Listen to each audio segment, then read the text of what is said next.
Cheers, queers! What's on the big gay agenda today, Theora? Today, it's book club. It's that time of the month where we talk about a queer book together. And today, it will be me, Kaitlynn, and Cole is joining us. And we're going to be talking about Iris Kelly Doesn't Date by Ashley Herring Blake. This is the last book, basically in a trilogy called the Brightfalls Series, about basically a bunch of group of characters, and each book focuses on a particular friend in the friend group, but it's in one universe. So we're going to talk about the Iris Kelly book today. Because that's the only one I've read. Correct. I've read them all. I read 2. So we got each variety. Level up or level down, I guess, depending how you look at it. I'm at the bottom of the pack. It's all right. You saved the best one. In my opinion, this is the best one. I think it is. That's my biased opinion.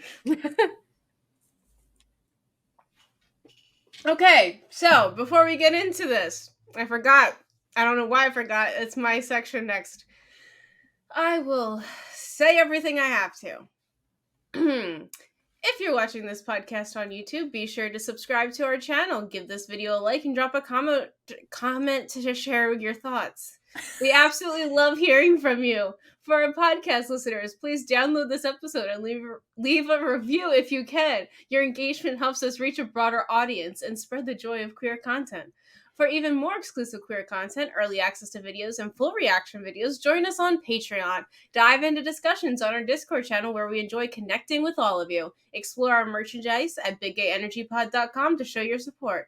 All links will be in the description. Lastly, stay connected with us on all social media platforms by following @BigGayEnergyPod. Your interactions mean the world to us, and these actions contribute to our ongoing celebration of queer media and advocacy for better representation.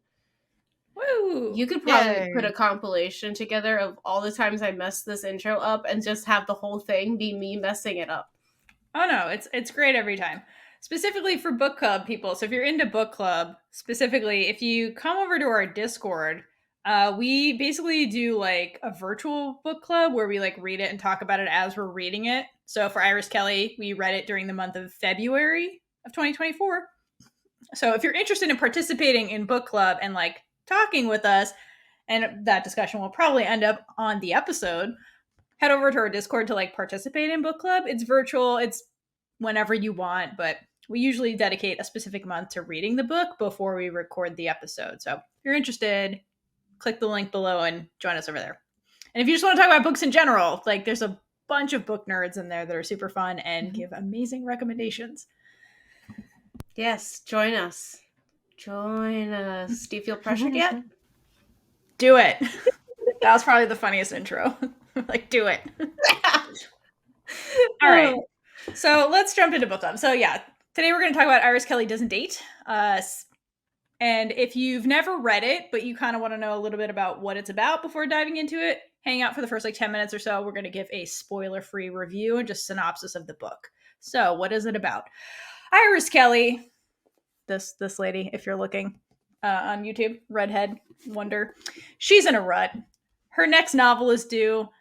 All she has is a title and basically a bunch of friends who are coupled up and gang it all over the place. So how does Iris Kelly solve her rut?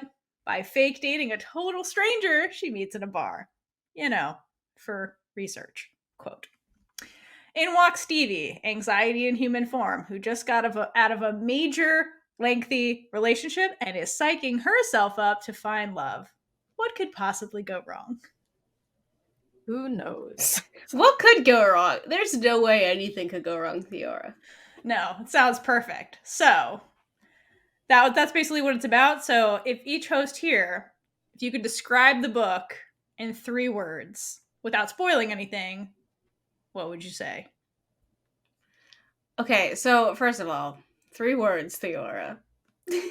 You wanted this to be a short section. 3 words. You told me that. I'm just like, I didn't mean that short.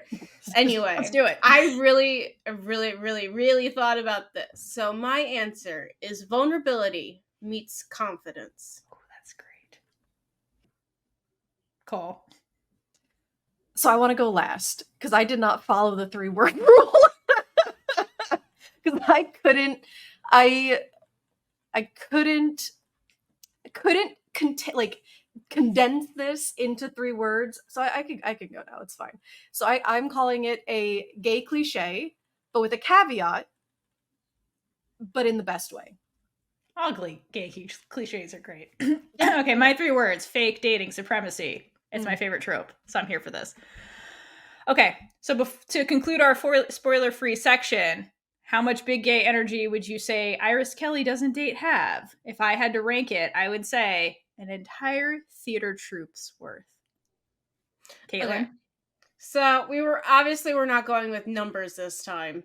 I decided that it has a lifetime's worth of big gay energy because I feel like we've seen their life. I feel like we can see the future that they're going towards. And we got it all. And that's why I think it's a lifetime. Ooh, that's a good one. That's a lot of big gay energy. It is. Cool. And honestly, because everyone else just encapsulated everything very nicely, I'm going to go with what I said in the last one, which is a gay cliche's worth of big gay energy. Because, I mean, is it not? So accurate. All right, so that ends our spoiler-free review of Iris Kelly Doesn't Date. At this point, we're going to dive into the book and go into all the things we liked, didn't like, and wanted to scream about. So if you want to avoid spoilers, turn this off, go read it, maybe talk about it in our Discord, I don't know, and then come back and listen to this. If you're here for the book, keep on listening. Let's get into it. All right, so I'll go first. So I like Ashley's writing a lot. I think she's a very good writer, and she does a good job of like capturing her like characters' voices. So like having read all the books, like Iris was a very different like point of view to read, which I really enjoyed because, you know, we'll get into Iris, but something I wanted to a quote that I really enjoyed. So in the book, Iris is basically like about to launch her first novel, and it's a romance novel. So she's like, which is new in this book. So she's stepping into like that arena. And so in the beginning, she like is, as the title says, is not dating. So she's kind of talking about like romance a little bit in her inner monologue when we first like meet her. And she says to herself, because if she was being honest, romance novels were a fantasy. I just wanted to see what you guys thought about that quote, because I thought that was really interesting. A, coming from a romance novel writer, and then B, like Iris's headspace at the time where she's like, all relationships are doomed kind of thing. I think it's actually kind of true because in a way, like that's why people read things. Like it's just to escape their life. And that's the big appeal of romance novels. That you do get to see these play out. You know that, I mean, most times everything has a happy ending, which is why I was a child who was just like, I don't want happy endings. And my favorite movie was an ending that had a terrible ending. And I was a very disturbed child. Anyway, that's not the point of this. So you're trying to escape your life and you want that fantasy that someone to sweep you off your feet, ride off into the sunset. Why we're riding into the sunset, I don't know. But it's very bright. It's romantic, Kaitlynn. And it's a great way to get skin cancer. No, I'm totally I'm with you on that. I thought that like this, like, while it's being said by somebody who's clearly jaded from romance, like it is kind of true. Like, but I found it ironic having read the other books because so the other books are about, the first one's Delilah Green Doesn't Care, and the second one is Ashton Parker Doesn't Fail. You can see it, there's a title scheme the way Ashley writes. But it kind of falls around Iris's friend group. So there's Claire and Astrid, and they make like everybody makes appearances throughout the book. So it's like one universe, but the book focuses on one of them. And so I think it's ironic that she's saying this too, because like as she's saying the inner monologue, she's like, yeah, sure, both of my friends had these romance novel, basically. Because they were a book. Exactly. So like the irony is for her to say this is like, I literally watched it happen not once, but twice. So she has 2 nickels for this. And like here she is being like, it's which not is real. a lot, but it's weird that it happened twice. Right, exactly. Like literally. So I thought it was kind of ironic and funny, but also truthful. Like I like this quote a lot. So isn't that basically like in a way breaking the third wall or fourth wall? Oh, this book is super meta. Like Yeah, by framing her as a romance novel writer, it quote breaks the fourth wall a lot. There's a part later where she's like, I really don't like writing the third act where they break up, and then like 3 pages later they break up. So like, yeah, it was very meta. I was laughing at that. And if you go back through our other episodes, you will see that that's a thing that I really like in media. So maybe that's also why I like, I like this. Well, I love this book actually. I knew you were gonna like this book. When the first, like, starting to read it, I know this isn't the actual discussion thing right now, but I was like, oh shit, am I gonna like this? But once I started actually like learning the characters and figured out that it was 2 different point of views, because that took me way too long. Oh my gosh, I'm not good at that. Especially if it doesn't say that it's switching. Yep. I agree. I forgot what I was talking about. You like the meta-ness of this, the way it's written. Yeah, and then I ended up just loving the book, and then I was like, oh, that was a good book. And then as a week or 2 went on, I was like, this book actually made such a big impact on me, because I can like remember full scenes vividly, and that's not normal, especially when I read. Yeah, no, there's no movie adaptation, so like, yeah, that is saying something for you in particular, Kaitlynn, that it like stuck with you like that. I'm happy to hear that. Yeah, I really loved it. It was very good. I really enjoyed it. I actually ended up having I don't have very good like reading comprehension when I read stuff myself. So I actually read this with my partner. So my partner read most of it out loud to me. And then were like making notes and like talking about it together. And we both actually ended up really enjoying this. But one of the things that we were kind of both hoping for at the beginning of this was that Iris was going to actually end up being on the ace spectrum, because it just, in the beginning of it, or like the aromantic spectrum specifically.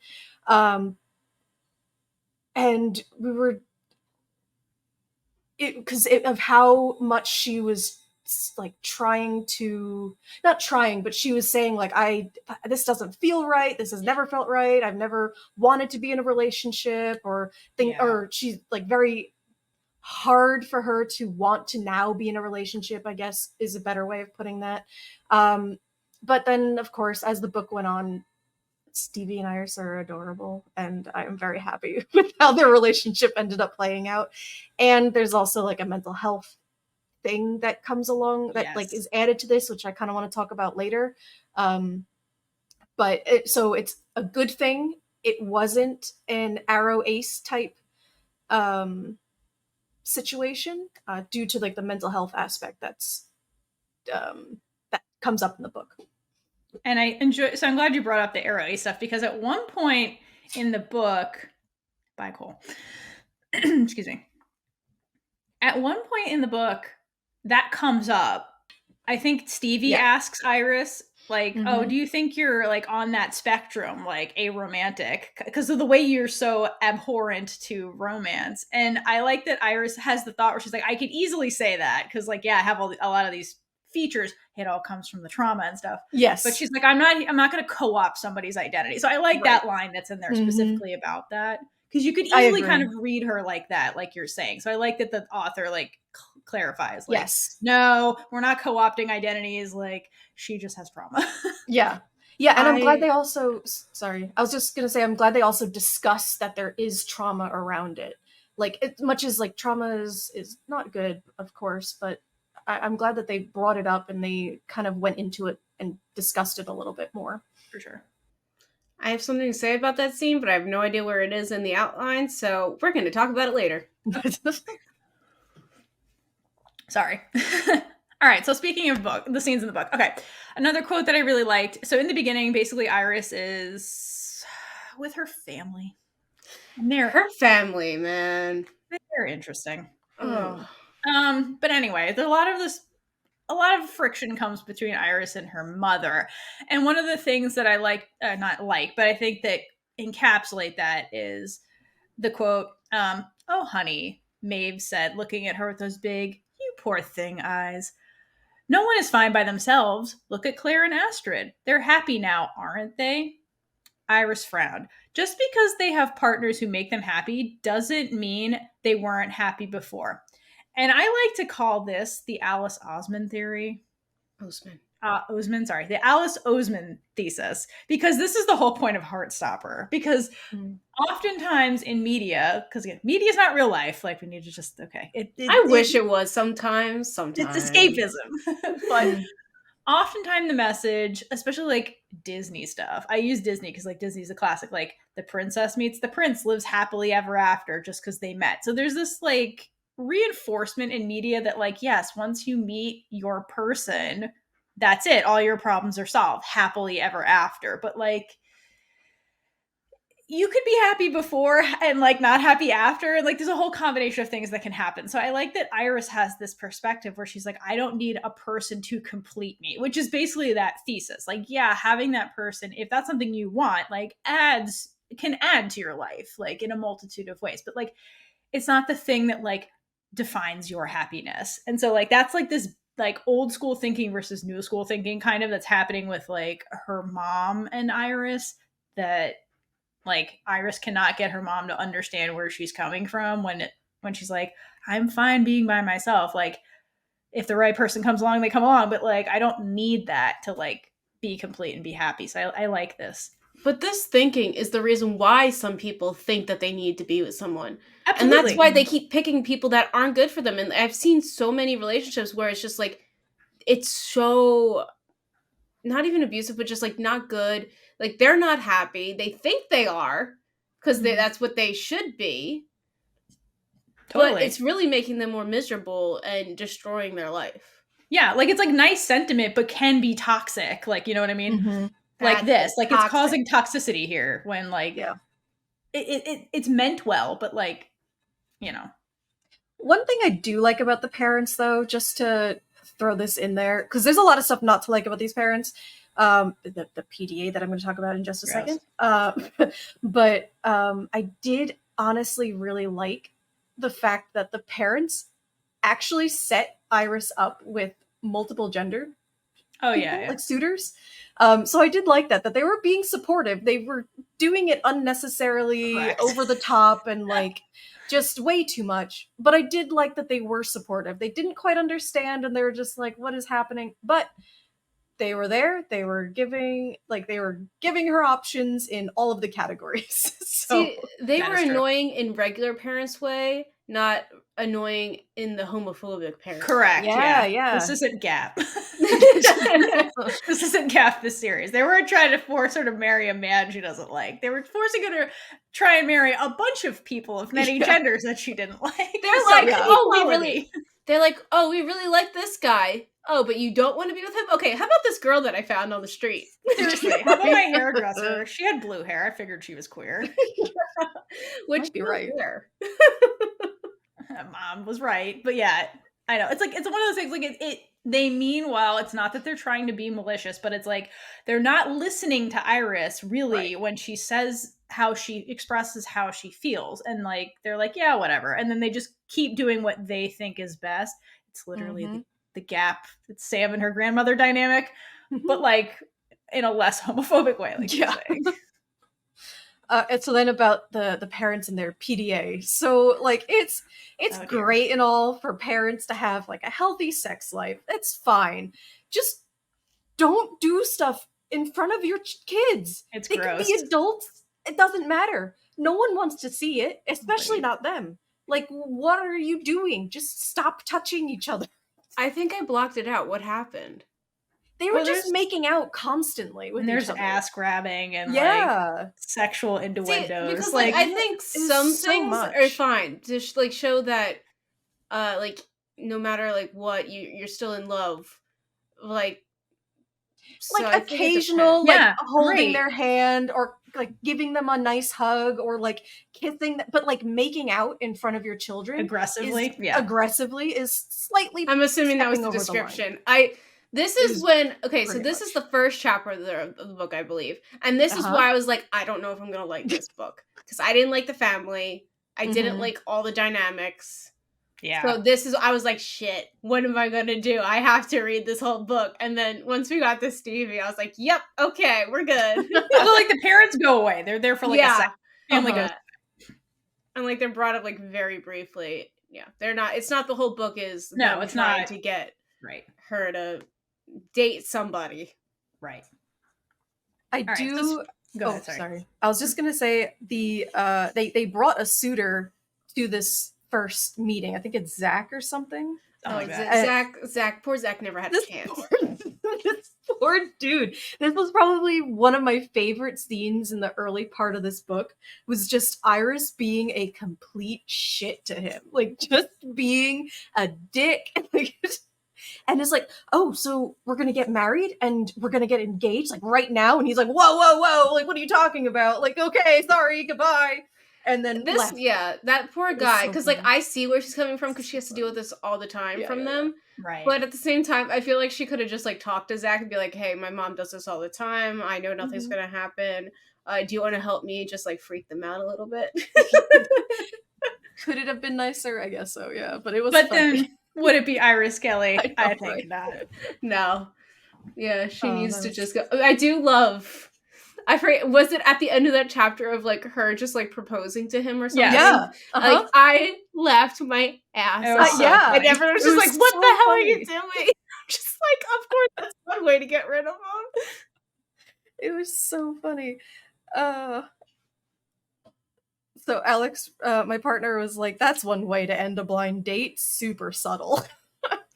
I mean, it worked. She made her point. It did. It was very funny. Speaking of dates, so Iris ends up meeting Stevie at the gay bar. Lush. And you have to do a shh on the end. And then they try to have a one night stand, and it does not go well. So, what was your first reaction to this disaster of a hookup that these two had? First of all, Stevie just like having to be like forced into doing this and like going to Iris. We'll get into Stevie's world later, but I love that part. And then I mean, all I really remember is, the big part of when she throws up. And it's not something you expect to happen. No. In a romance novel. I mean, ever, I'm assuming. But it's realistic. Like, it's not like, it's a little dramatic, but it's not like completely out of line for someone with anxiety anyway. I mean, from Stevie's point of view, but from Iris's point of view, oh yeah, what the fuck was this? Yeah, I do love that they do have the conversation later because she's just like, what did I do? Am I that gross? Yeah, like what? But it's going well up until that point. She doesn't know Stevie, so like this was out of nowhere. Okay, cool. You just like threw up on me. Great. I love that it wasn't perfect, and I love that they went to such an extreme for it that it kind of, because you use romance novels to like escape, it wasn't like you were escaping in this one. It was just like, this is like the worst case scenario that could happen right now. Yeah, that's why I like it. Yeah, I don't know. I loved it. I thought it was so funny, but in a bit of a cringy way. Like, it was kind of painful to be like almost a bystander to, because witnessing this in a way. Yes. Because as a reader, we kind of are bystanders. Yeah, that's how I felt watching the entire show of Glee.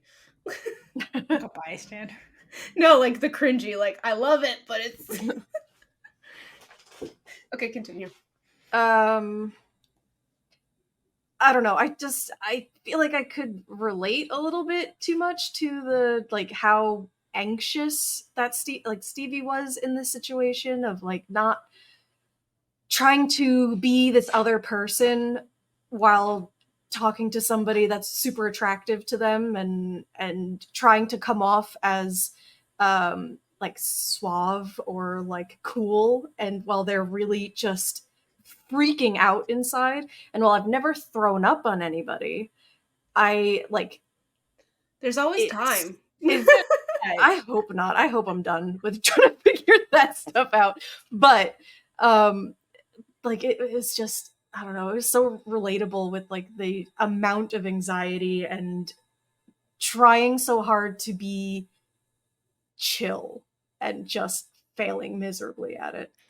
Yeah, so Stevie put on a persona called Stefania, which is actually her real name. Her name. So Yeah. So let's just find out wild. later. And I'm just like, that's what you chose? Out of everything, you just chose to use your It's actual so name? weird. Well, she's not lying then. That's true. But she still forgets to say Stefania.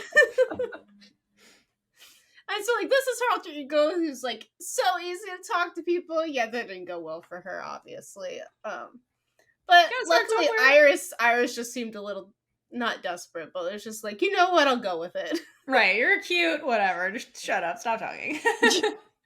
Don't throw up again. Yeah. Well, this is before the throw up. Yeah, that's true. But it was actually very cute with the two of them, though. I mean, with Iris like, kind of trying to take care of Stevie after the throw up incidents. So I don't know. I mean, that's surprising when for at least it was surprising to me because, like, even in the other books, you don't know a heck of a lot about Iris. Iris, like, is constantly. We get into it in this book, but she's putting on her own persona as well as like being this loud, unbreakable person, like who's funny and like that kind of stuff, like to protect herself. So to have that be how you're introduced to Iris, and then in this moment, she doesn't say anything. She just takes care of Stevie and is like, "Do you need water?" Tucks her into bed. She's like, "I'm leaving." Like to have her be like a caretaker in that scene was like not what you'd expect. At least I didn't from like what I know about Iris, like going into the book, which is like, she's like, oh, I have to, fuck romance, fuck all this shit. Like, and here she is being caretaking. So like, that was interesting to see her do that in like that moment with a stranger she doesn't know. But that's how you know something is going to happen because she was being too nice and too sweet after a disaster of an incident. Yeah. So. I feel like it's kind of being a decent human being, though, being like, all right, let me just make sure this person, because she did make her exit as quick as possible. Oh yeah, she was like, I'm not sticking around all night, but I'm leaving. Like, just I'll set you up, clean things up, and get out of here. It's like the typical thing, not typical, it's just what I know of if someone takes your friend back home drunk, and like the other person is like, all right, here, get into bed, here's a trash can, take these pills. If you need to throw up, in the trash can. I'll be in my room. Let me know if you need me. Yeah, but that's like, that person. She does not know Stevie. Like, she was going over there to have a random hookup, and like the random hookup didn't hook up with her, just threw up basically at her feet. Like, she didn't owe Stevie anything. She could have been like, I'm leaving, and just left because like, ew. But like, she was the decent person in this, which is contradictory to like the bravado Iris that we're like introduced to. That's what I found interesting. It could have been worse, okay? So sure. It could have been Stefania trying to top for the first time and just throw up right on her face. No, for sure, which is disgusting. Just made cold. Oh no. I'm really good at making situations worse. Remember how I said I was a disturbed child? Yeah. Continue. Now you're an adult. All right, so speaking of nothing, what did you think of Iris and Stevie's relationship overall? I personally, one of the elements I like that in the beginning, the first thing they do is basically trauma bond. Like, that is the first thing that happens between the two when they actually start talking to each other. That is, in fact, a key staple in a lesbian relationship. So it's like a checklist, trauma bonding, and check. I think that's a staple in basically every relationship. Because, Theora, I think your camera's telling us something. What's it doing? I think it was a thumbs up. Cool. Yay, trauma bonding. But yeah, like, you bond with friends, like, I mean, especially in the LGBTQ community, a lot of things we have in common are things that are traumatic. So yeah. I feel like that is like a good thing, or like you're in a situation that's traumatic and that's how you're bonding. So I think that's, unfortunately, it's a great way to bond with people. Yeah, other queers. That's how you get to know someone right off the bat. Just Here is all of my information. Thank Yeah, you. that's what I do. That's why my nickname used to be, and probably still is, Overshare. Actually, it's Overshare America, but the Americas for the international people. Continue. Okay, something else I love in their dynamic is, so like I mentioned earlier, so part of Iris's kind of like persona, I guess, is like using humor as a defense mechanism. So like anytime something gets too real, she'll start like making jokes to like protect herself and like change the subject and add levity into the situation. What I love about it though is, while like that's her status quo, Stevie responds to it really well, and it actually works to calm Stevie down when Stevie's getting anxious. So I love that, like even in their natural states, like with Iris's like innate defense mechanism, it actually works to calm Stevie when she's like spiraling. And it like forces Stevie, when she starts laughing, like really laughing, it like gets her out of her head, and it kind of like, gets her to like maybe take those anxious thoughts less seriously. So I like that it becomes like this coping mechanism kind of like together. Like Iris makes her laugh and then she calms down, and like, so I like that dynamic between the two because it felt very natural, because that's just like part of Iris, and then anxiety is part of Stevie. And so like to have that be like another bonding point with the two of them, I think is really cute, and just it felt authentic. Like, and it kept coming up throughout the book. I really like that. And the fact that it helped and didn't hinder the growth of their relationship too. Yeah. Speaking as someone who has severe anxiety, and I think it is severe enough to like, it affects me in ways I don't even know anymore. I think comedy is really good way to ease anxiety, because when I'm meeting someone new, I feel like, oh, do they like me? Are they okay? Like, what's going on? Until someone makes a joke, and then I'm like, okay, I can relax. And I'm wondering if maybe, because I know like with comedy, like comedy shows, I feel like there's no anxiety. So I'm wondering if just like comedy in general eases anxiety, or if it's just for the individual. I don't know. That's a good question. I don't know, because I also have anxiety, and I don't know if I've ever thought of it. I don't know. That's something I'm going to take a look, because I don't know if it makes me angry when someone tries to like make a joke or like fix something with comedy. I don't know if it makes me angry, if it helps. So I'll have to think on that as well. I mean, I use comedy as a coping mechanism. I know that. But as long as you can see if the other person's responding well to it, and like shut up if they're upset about you turning, because like there are people who use way too much comedy instead of like, just be serious for like 5 seconds. Okay, so it can be too much. Yes, okay, right. I'm with you. Which is what happens with Iris too, where they're like, enough with the jokes, like be serious for a minute. So yeah, some people can like take it too far when it's like, yeah, they're using it as a defense mechanism themselves. But like in moderation, like in this book, like it worked to like calm both of them down, basically, the humor. And I think it's good at like the beginning of things, just to absolutely, like get you started. It's an icebreaker too. It's like, yeah. Who doesn't? Okay, yep, I agree. Glad. A lot of the things that I liked about Stevie and Iris was just the time that they spent alone together, and how they both really opened up to each other. And this is for the scene on page 144. I really love that when Stevie was explaining how she has never had casual sex, and she kind of feels shame from that, Iris actually tries to reassure her by telling her about Claire, who I'm assuming is in one of the other books, who was engaged to the first person she had a sexual relationship with. But then she goes on to ask Stevie if she ever considered that she may be demisexual or on the A spectrum. And so I found it. And this is what I especially like, because it casually throws in these other labels that aren't commonly thought of, because it's just not in representation in media right now.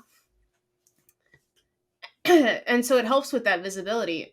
And not only with people who identify with one of these labels, but also to the people who may identify to a similar situation as Stevie and didn't even consider that these could be possibilities for them.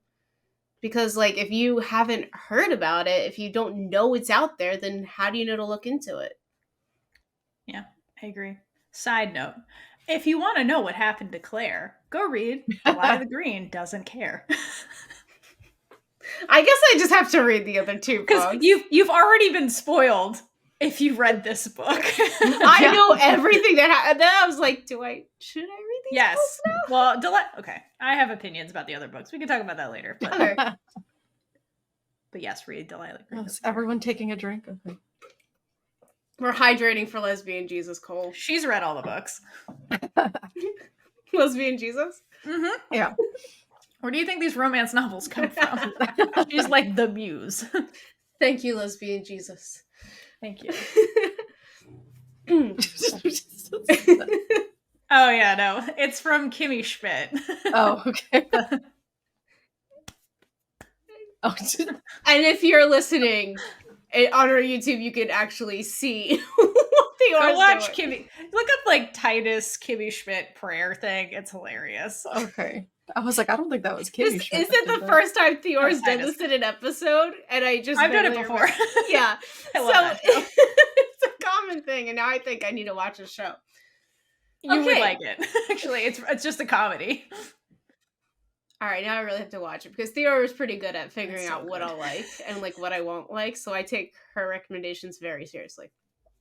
Especially shoot you all. Yes, if Theora says it, it is the word. Theora is now the Bible. Lesbian Jesus told me so. I'm pretty sure we could make that a song replacing the other. Yeah, whatever. I'll talk about that later. Speaking of conversations that in this book, Kaitlynn. Yes. So similar to the other point I just brought up, and I mentioned it already, I love that they could have real conversations together. So it wasn't just surface level. They were really getting, because some of their conversations with their friends were surface level. Like they never really got down to how they're feeling. But the two of them, even for just having met, were able to really talk. And I mean, that goes to the trauma bonding, but yeah, they were just able to talk. And so after the conversation I just talked about, Stevie gets the idea for Iris to basically give her sex lessons because, you know, that's a normal place to go with your brain. Quote, for research. This is all for science, Kaitlynn. Yes. Okay. Listen, I remember doing stuff like that in college for research. Like, man, it's a thing. I wish I had a friend to research.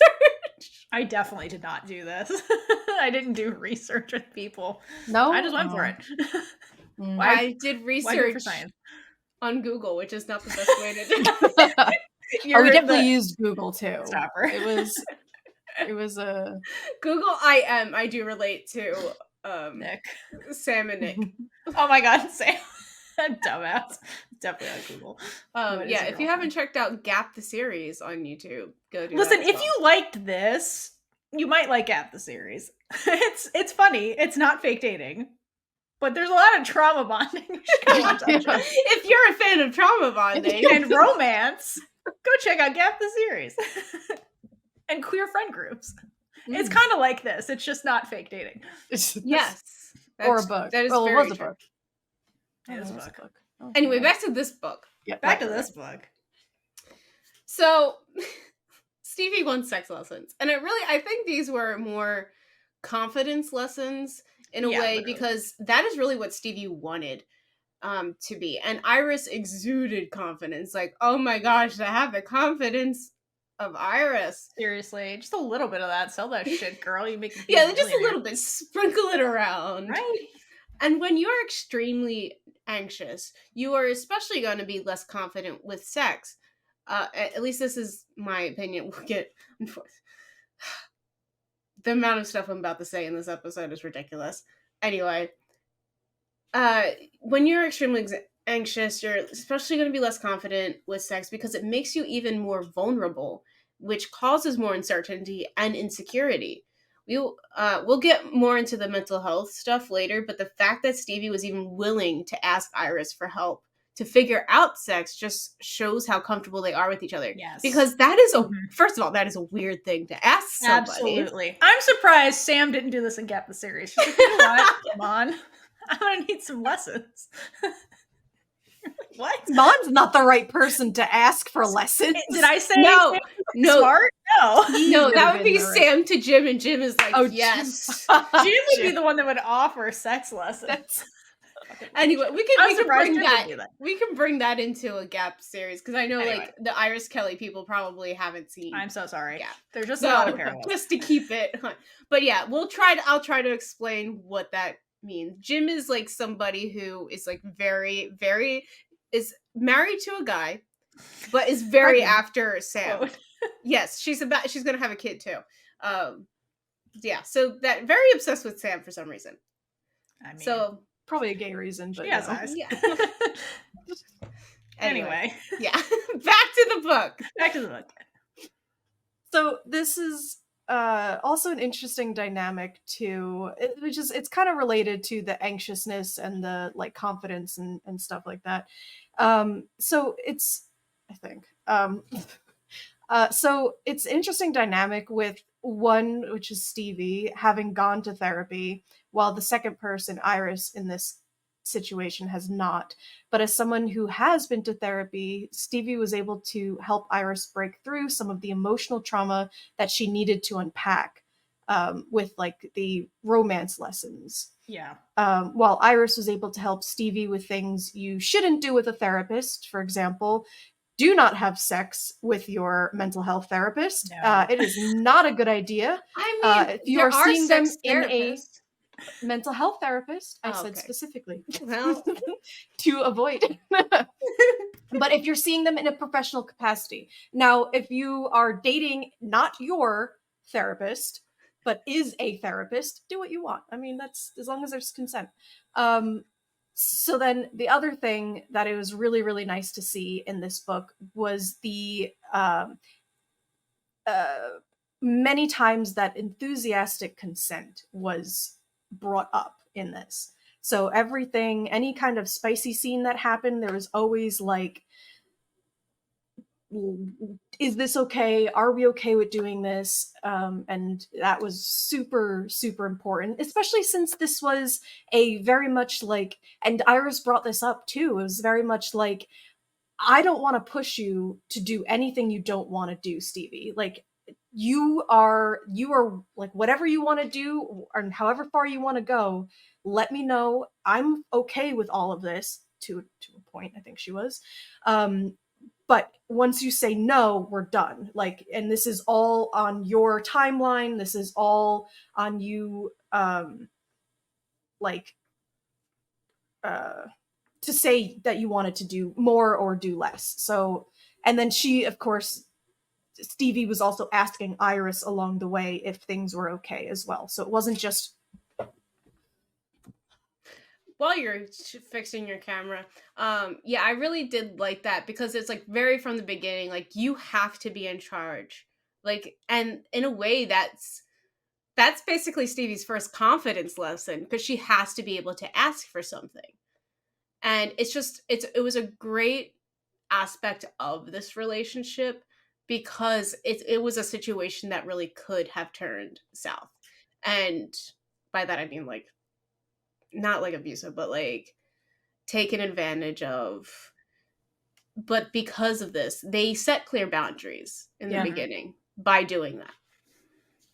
Yeah. I'll say that, like, the reason the Gap comparisons keep coming for me, because, like, especially when we're talking about this, like the beginning, like, because it's about control. So it's like a similar thing, where Iris recognized that Stevie spirals when Stevie doesn't feel in control. It's part of the anxiety triggers when, like, things are changing and Stevie doesn't feel like her world is controlled. That's when she starts spiraling.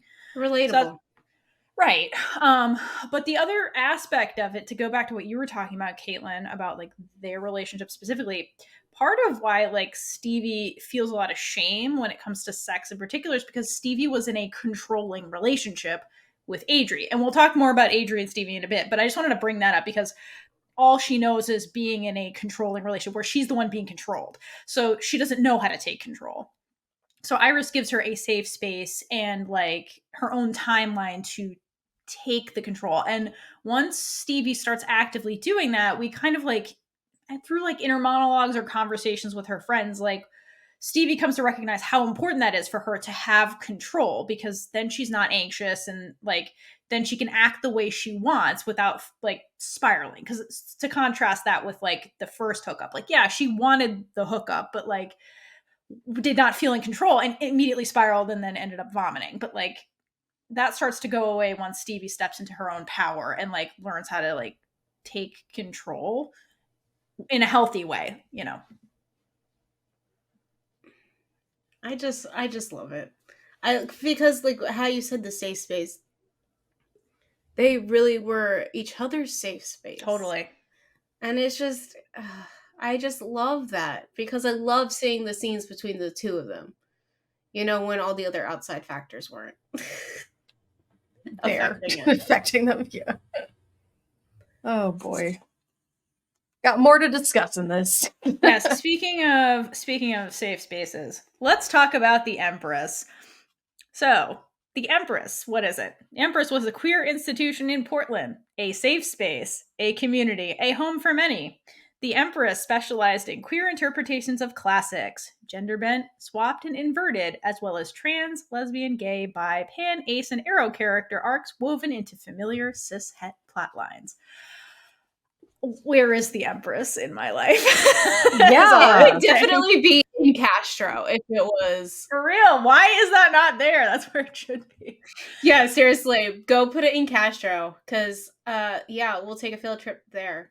Literally, this book came up when we were filming our High School Musical, the musical show thing, because like you talked about one of the characters getting like a gender swapped kind of like role, and like boom. So like, what did you think of seeing like what that would play out with a whole like theater just dedicated to that? What did you guys think of the Empress? I love what it stands for with queer takes on classics, because we've always existed, but we didn't exist in the media and theater all the way back then. I mean, we did have males playing females or Shakespeare for acting, yeah. However, the proper way to say that was, because I don't think that was it. Anyway. So being able to see non-binary representation, trans, even though I know that's like an umbrella. Anyway, it was very, very nice to see a different take on it. Because like everyone does like the same shows over and over, but like this one's different because by changing the gender or the situation based on how you adapt it, it changes the meaning of some scenes as well. And it's very interesting to see. And also, I will take all the queer stuff. Yeah, because like you're saying, like that's why I really love, if you've been in our Discord, love the retellings of like classics told from queer characters, because what you're saying, Kaitlynn, is basically it changes the point of view. Right, which is why I like books like this that swap point of views, because once you change the point of view, you see something different than if you were stuck with the same point of view. So instead of looking at like the cis-het point of view of a story, once you start changing gender and things like that, like you notice like when you're watching Stevie kind of like do Benedict, they make comments the way like Stevie changes the character, and it's because Stevie is playing the role, right? Stevie puts her own life experience, her own point of view, and like, yeah, acting skills and all that too. But she's putting her interpretation on the character, and it will morph the character inevitably. So even though you're watching the same story play out, it's going to be different. And you're going to, like you said, Kaitlynn, like the meaning might change, or like maybe the lesson is different, or maybe like you'll feel something different in a scene, like something that was supposed to be very harsh becomes like soft, and it gives you a different perspective and way to interpret something. So I really enjoy things like this in general, and I love reading books like this. Wasn't First Kill kind of like Romeo and Juliet? Yeah. No, that's exactly what it was. It's a Romeo and Juliet retelling, but it's two women, and then you throw in the supernatural.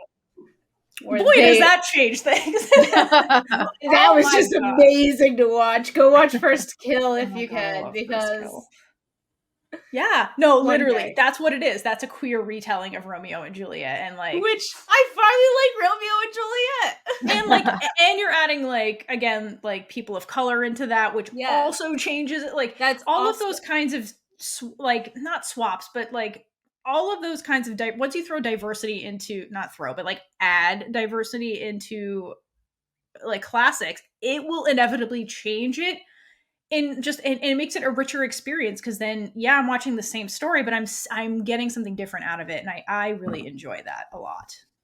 And And you know, like it there's reflects a level society. of comfort too in that because you're like I know the story so then I can pay like for me I could pay more attention to the nuance that's happening with these changes and I personally get more out of it.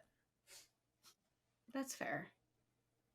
Yeah, that probably I think because that's the reason why I have a better time reading fan fiction is because I know the background, I know the characters.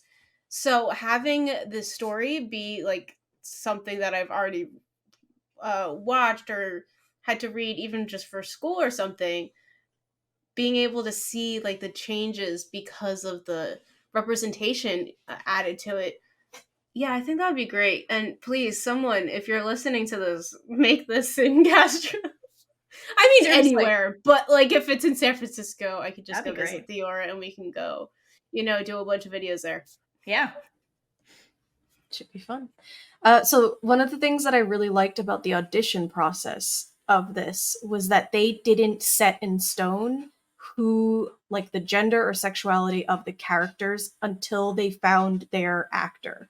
Yes. And I thought that was really nifty. So it was, they had Benedict. Honestly, I don't know the show, the actual story. I don't even know what story it was, like the play or whatever they were doing. Much ado about nothing. Yeah, right. Yes, that's it. I don't know the characters though, but I know Benedict because you already mentioned that.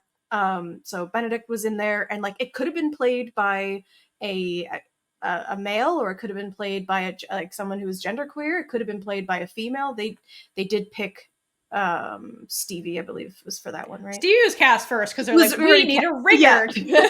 Stevie, you're the best actor. No, Stevie was forced into this role. Correct. Yes. Yeah, And Stevie guilt was tripped. forced into playing Benedict by her ex. But so whoever else, I don't remember any of the other people in the cast, but it could have been anybody. So they didn't have it set in stone, what gender or sexuality or whatever. And I thought that was really nifty. And they left them blank. Because they talked about that too in the book. They were like, well, we don't know. It's just whoever comes in and fits the best, that we feel fits the best for the show, and we will make adjustments to pronouns and like different things after the fact. And I really, really like that. Because they're people, and that's how you should be going through life. Yeah. Let them figure it out themselves. Agreed. Yeah. But that would be nice. So I would like a place like this to exist, going back to what we were talking about before. But it was very realistic that it was basically going out of business, because just like every lesbian bar that no longer exists, yeah, it happens, unfortunately. And it would be so nice, but I don't see it faring very well in our society. I guess we need a big gay theater troupe too. Mm-hmm. Just put it in the big gay production company. Mm-hmm. But they have to travel. It'll be a traveling production and using theaters that already exist, so that they don't have to put the money into the theater. You just you get hired to put on a production at a specific theater, and then move to the next one when that contract is up. So Cole already has a business model for this, so we're going to put Cole in charge of that. And then we got to talk to Robbie because he has his own theater thing. Oh, he does. So there you go. Airlock Theater Company. And they do some interesting shows. You'd have a lot of you'd have a lot of business during Pride. I think you could really Pride all year long. That's our slogan.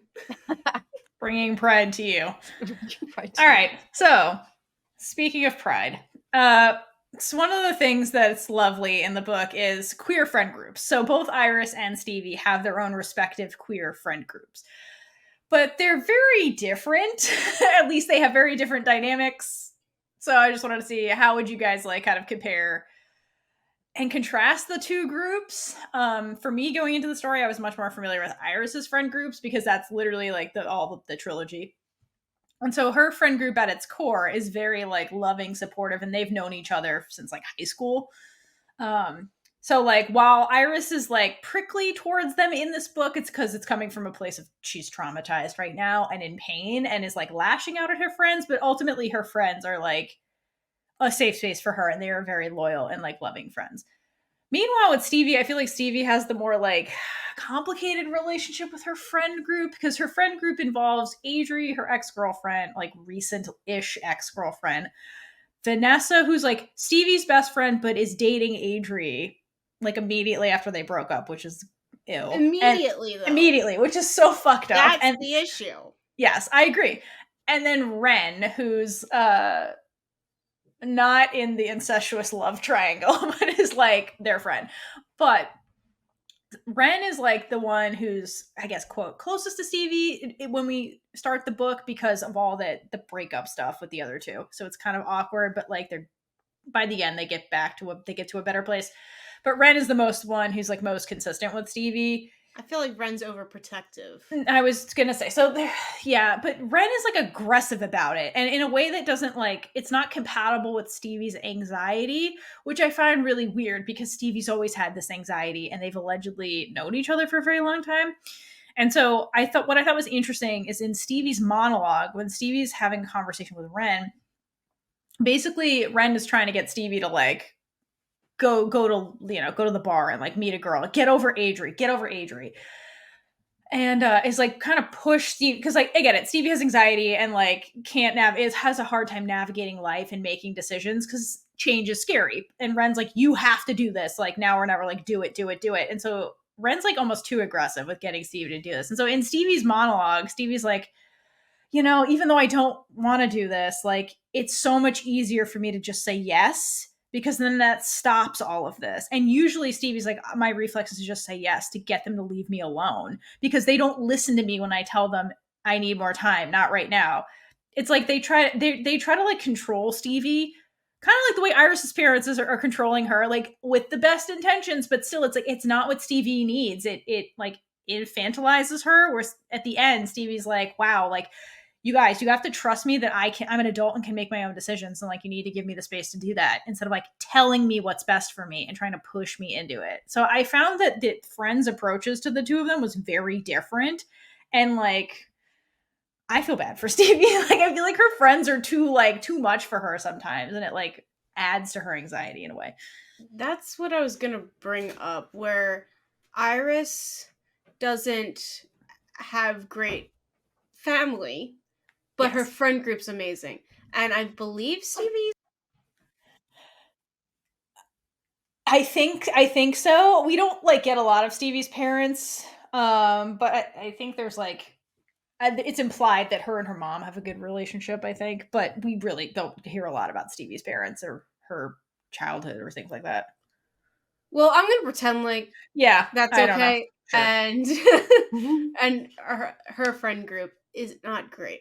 I seriously got angry every single time her friend group was on the page because they were not giving her what she needed ever. Because I know we talk about Adrian a little bit, but yes, Adrian is their own. Adrian, I'm gonna punch in the face. Yes. Okay, I would be fine if Adrian just left Stevie's life because Stevie doesn't need Adrian. Agreed. Adrian needs Stevie, apparently. Anyway, not the point. But her friends really, I think they care. I think they care. But the way they go about things is completely wrong. Like, Agreed. On page 314, when Ren shows oh my god, tell Iris about Stevie getting to the show in New York, I got so extremely pissed. Like, I think I actually put the book down because I got so mad. This is so fucked. It was so wrong of Ren to do that. They had no right to tell Iris that. They have no right because, like, obviously it's going to put a rift in their relationship. Doesn't Ren want Stevie to be happy? Like, Stevie, obviously Stevie has to get to it at some point. But it's also Stevie's decision if she decides that she doesn't want to go to New York for Iris. Yes, maybe that's not the right decision for her, but it's up to Stevie to make that decision, because Agreed. if it's made for her, one, she doesn't have control. Two, she will never know, because you took away her autonomy. I believe that's the right way to say that. Yes. And there will always be like a what if. Yeah. Agreed. And like the other thing to add to that before you continue, think about how Ren found this out. It was like Ren found out by accident. It's not because Stevie told her, you know, like, so like poor Stevie, like Ren wasn't even supposed to know this. It just happenstance that Ren was in the right place, wrong time to overhear this, you know? So like already the control was taken away from Stevie about telling people about this thing that just happened, you know?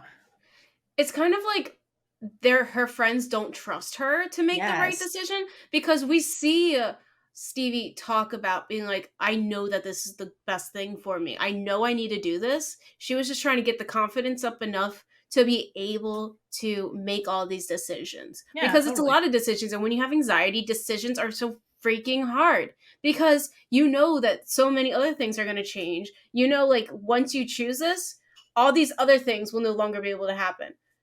It's very definitive. So Stevie was going to make that decision, but Ren took away the opportunity for Stevie to tell Iris herself. Yep. And that's why it caused more issues. Yep. Agreed. So her friends are bullshit, and she needs to just stick with Iris and Iris's friends, because they're way more supportive. They show up. They have great group chats. And she doesn't have to avoid them. Like, I'm pretty sure Stevie tried to avoid her friend group. If you're trying to avoid your friends, just cut them out. Red Not flag. good friends. Red flag. Red flag. They're not your friends. You should not have to avoid your own friends, because that means they're not friends. This once again feels like Gap. With the friend group just adopting Mon. Just They're like, you're ours now. Here's a group chat. Yeah. And it was so nice in this book too, that the friends were just like, come here. We will help you. Kirk is Ren. Oh my god, you're right. God damn it. So Kirk and Nung to a degree also. Like the overly pushy, like, you're doing this now, friend. And then she'll ask you for money. But Nung is more likely to be one of Iris's siblings, because they're actually, you're like right. That. Oh my god. Can we talk about this is that I just need to talk about this now. Iris's brother is such an ass, and I can't stand him. I forget which one was just like, you have to be like that. And like someone, I think her sister didn't even show up for something at one point. The middle sister, I think, doesn't even show up to the book signing. He's like, my kid is sick. My kid is sick. Which, she's like, the husband could have stayed home. Right. You could have. If you really cared about your family and wanted to be there for them, like, if I wanted to be there for someone, I would make sure that I was there. I know. But then the brother comes to the book signing at the end. He's like, all right, can you have mom read your sex novel? And he's like, I'm like, have you even read it? Why are you being such a dick? Like, he was just gross. I couldn't stand her brother. There was, like, first of all, it's writing. It's fictional. And there's a scene in, I know this is so off topic, I'm sorry, but Boy Meets World, where the mom ends up taking a creative writing class with her son, and she starts writing about past experience, like memoir type, and it was like sexual experiences, and he had to listen to it, and like he started like freaking out and be like, oh, you have to leave. But then he realized like, oh no, this is what's like, she loves doing this, she's good at this. So he ends up being like, okay, yeah, you go, mom. And everyone else is like trying to cover their ears. And he's like, hey, that's my mom. You listen to her story. And it's just like the support. So, it's just like, just support her writing. Stop being so negative at her first. I know, her first exactly. one, right? Yes. Her first book signing. This is happiest season all over again. Oh my god! But at least they showed up to that. They were supportive. They turned it around. Not in that first conversation. They were all like, "Come on, you've been working on this book for 10 years. When are you gonna?" No, when they finally got to the book signing, but you know what? That's when everything was all. Anyway, that's another conversation. We'll talk about it. Anyway, I love that movie. I know. Cole is one of 3 with that opinion. That's hateful. Probably true, but not the Okay. point. I have more stuff apparently because I have a very high opinion. No, I have a lot of opinions about this friend group apparently. So now we're going to go to page 339. So Stevie does admit that to her friends that the relationship was fake. And Oh, yeah. Adri, okay, there were reactions to this. Adri is so confused why she did it. And Ren is like, well, obviously it was because you started dating Vanessa. Duh, Adri. And I'm like, first of all, that's your first thought? And then Stevie just shuts them up. And Yes. that's what I love. And she tells him that she didn't only do it because of them. And then tells Ren, like, goes to Ren, is like, you didn't help either. Yeah. And I just felt so proud of Stevie in this moment because she finally got the confidence to tell her, quote, friends off. Because it was always like they were puppeting her. They got her to do or say things she didn't really want to do. And now she is like, you think you know me, but you don't. Because their friend group always thought that they knew what was best for her. Oh, yeah. But they never actually had a conversation with her to get what Iris could out of her. So everything they did was hurting her internally and not making the anxiety better, not making her more confident. I feel like she shut down more when she was around her friends. I feel like they gave her anxiety. Yeah, like they gave her anxiety. had to, because to get anxiety to walk into your place of work, to like be like, are they going to be there that day? But so she gets the courage and she tells them, look, I know you all love me. I do. But sometimes you assume you know what's best for me before even giving me the space to figure it out myself. Ding. Yes. And that, hold on. And that is really the whole issue. Because when people are telling you who you are, you can't figure out yourself. You're just like, okay, I guess that's who I'm supposed to be. And that's not a friend. In having friends who've been like that, find yourself a Theora, because find you better people, friends. Yeah, I mean, I just find people who will lift you up and be like, this might be going on, but like, how are you feeling? What's going on in your head? Here's the deal, though. Now that you're bringing this up, so to me, it sounds like. So in her friend group, like prior to the breakup, it seems like Stevie was with Adri, who was controlling, and then Ren, who's the controlling friend. So, and I wonder if that at the time made her less anxious because like there's less variables if the friends are like, do this or do that. And like Adri's like, we're doing this in bed, this and that. And Stevie's like, well, okay, I don't have to worry about the what ifs. Like you're taking care of all these things. So I wonder like if in the past that was like comforting in a way because the environment was controlled and like that kind of alleviated her anxiety. But once Adri was gone and then that changed, I wonder if she started reevaluating all these other things and being like, oh no, and Iris kind of helped her figure out how to like step into her power basically and like take control and like do what she wants kind of thing a little bit more easier maybe. And then now she's kind of seeing the friends and Adri in a new light and is like, whoa. And it is now finally standing up for herself. You know what I mean? Yeah, I think maybe in the beginning of their friendships where she might needed more like hand holding, being taken care of. Because like I know I get like that sometimes. I need people to like look out for me and just it sounds like such a weird thing, but it makes sense. But then they get into this routine of like guiding you and making sure you know like what to do, that they don't allow you to grow. So like when you get past a certain obstacle, they're still back and like trying to like force you to go a certain way when you're like, no, I can do this now. And like actually there's this other thing I need help with now. But they're still stuck on the one thing because they're like, that's our friendship. Yeah. And that kind of sounds like what happened to Stevie, like when we meet her in the book, is the point where she's trapped in the controlling pattern with them and doesn't know how to break out of it, but she's ready to break out of it. And like Iris helps her get there basically. Yeah, like, because from the friend's point of view, like if all they know is the controlling relationship, then like they think what they're doing is right, I mean, yeah, they They all think that they're right. I mean, I don't know how Adri thinks that. Yeah, well, fuck that. But I mean, like, Ren. Ren thinks what they're doing. Ren is definitely, because like, I do see the intent behind it. It's not malicious, but it acts that way because yes, exactly, they don't know exactly Correct. what she needs. Yeah. And that part of that is that they need to have that conversation.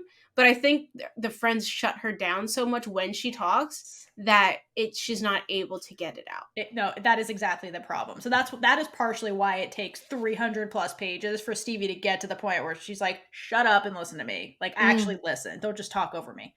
Yeah. Mm-hmm. So this is like her story arc with her friends is basically a big transition period that's happening, you know. And it's very needed. And I'm very proud of Stevie. Since I mean, I just relate to Stevie so much. So like seeing the little bits of confidence that she got to help situations made me feel like, okay, well, maybe I can just like blurt out that line instead of keeping it inside and being so anxious about it. Like just be slightly more confident and see where it gets you.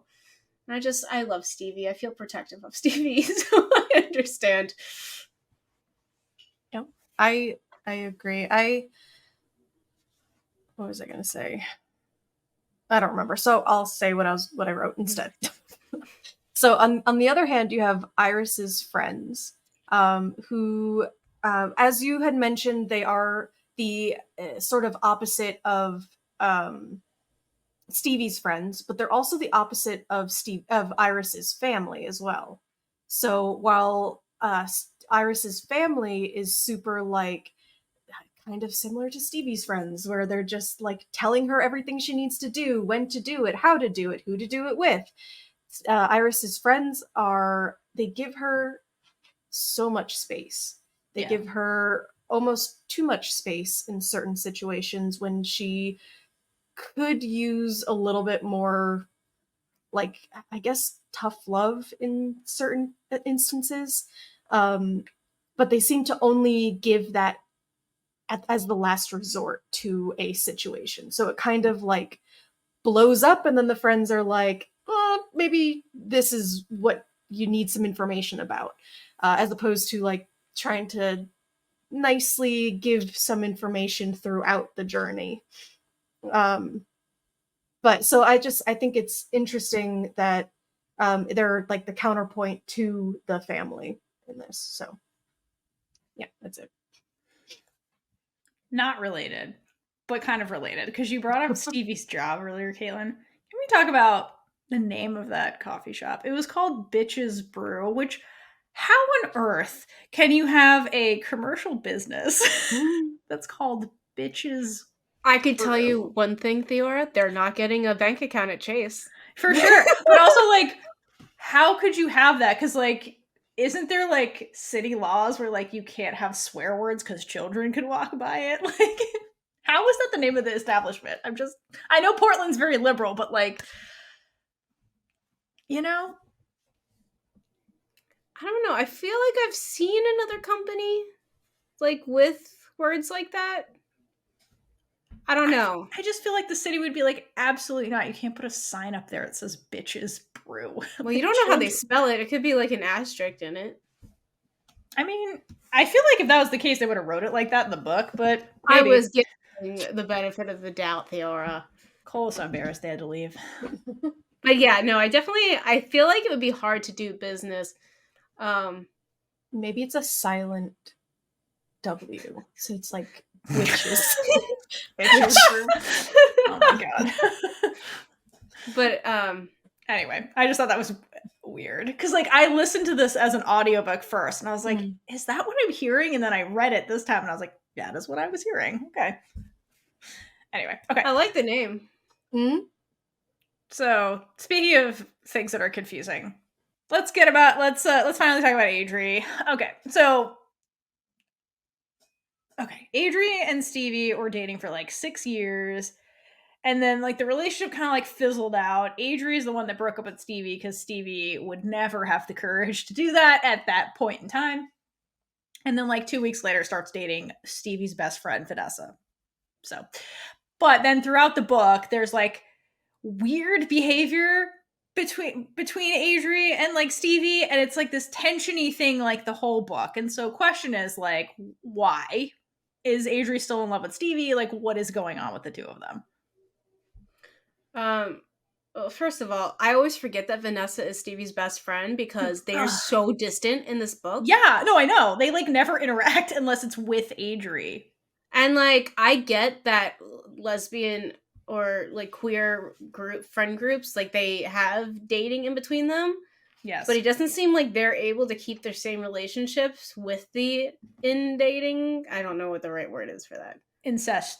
The incest. I was trying not to say that word. It is, though. It is. In group dating. Yeah. Yeah, so it doesn't seem like that group of friends are able to do it.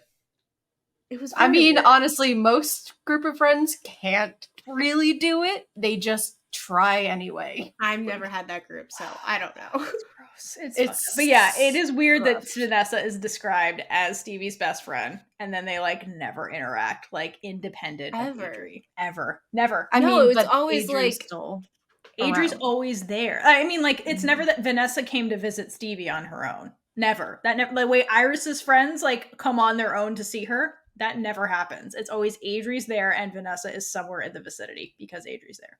I So got weird. the feeling that Adri still loved Stevie.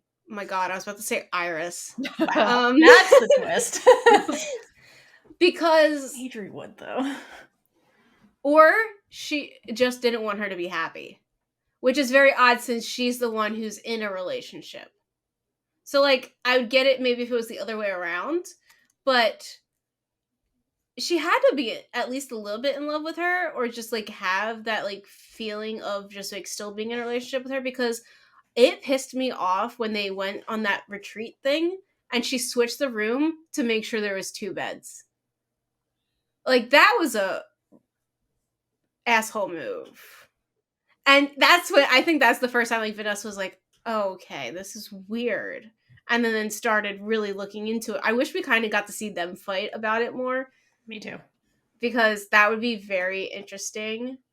Or maybe like, I was going to say a spin-off book about the two of them, but I don't want to see Adri. I don't want it. I don't want Adri anymore. I want it to be, you know what? What about like Adri's in the first chapter? Vanessa's like, you know what? Screw you. We're better off without you. Adri goes away. I want that. And then I want that Vanessa story. repairs her relationship with Stevie.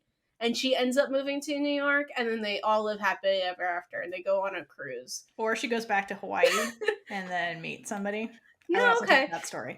But yeah, Adri's gone in the first chapter. The moral of this story is get rid of Adri, because not a great person. Their relationship was crap too. Like, yeah. Adri brought everybody down. Agreed. Adri was a toxic person in general. Adri's a controlling person. Yeah. Which those are the people you do not want. Because you think that they're helping. And like, especially because how long was the relationship? 3 or 4 years? 6 years. 6 years. 6. Like, it was a 6 years. Right, exactly. Yeah, so Stevie's used to being controlled. Right. So Stevie doesn't know anything else. Stevie, like, for 6 years, she's being controlled by this person. And this is how a lot of toxic relationships are, I believe. It's like, you don't know it's bad until you get out and you're like, oh, I can breathe. So Vanessa, run. Right, yeah. The moral of the story is Vanessa, run. Yeah, so I don't know. I don't know if Adri was actually in love with Stevie or if it was just Adri being Adri and me just not liking her. Because everything she did, and I get, it is normal to ask your friend to do you a favor, like be in the play, but she was causing her to go backwards in her career, and the book talks about that. And it was like, Adri was going to get what she wants when she wants it and was not going to let anything else happen. Cole, what do you think about Ren? this? Wasn't Ren the one that brought that up? Yes.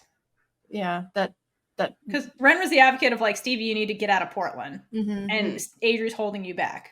Yeah. Oh yeah, Ren was like, you know what, Adri sucks. It's like everyone knows that Adri sucks. No one has the confidence to kick her out of the friend group yet. What is this friend group? Everybody hates each other.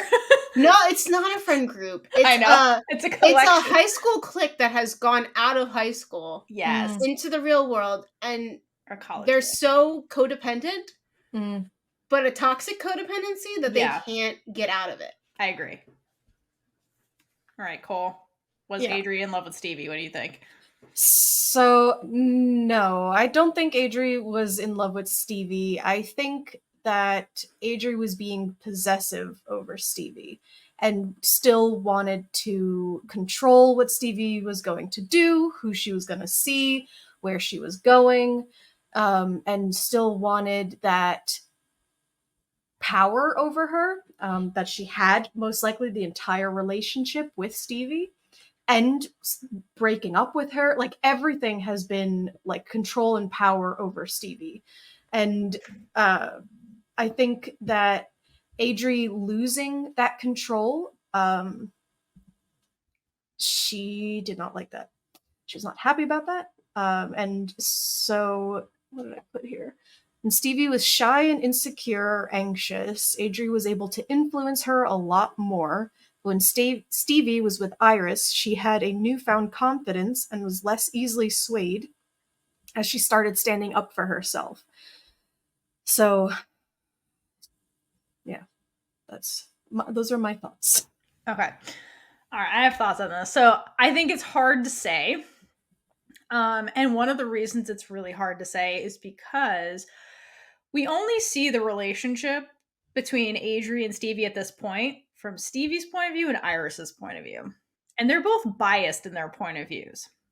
So from Stevie's point of view, if you read her perception of Adri, it's very laced with paranoia from the anxiety disorder she had, where she's always like, she'll see Adri's behavior and then start panicking on the inside about it. So like her view of Adri is just, it's laced with anxiety. So it's hard to say like what is actually happening when she's with Adri, because like she gets anxious, right? Which nothing's wrong with that. It's just, it's hard to see what's true in that moment because she's, having all these anxious thoughts.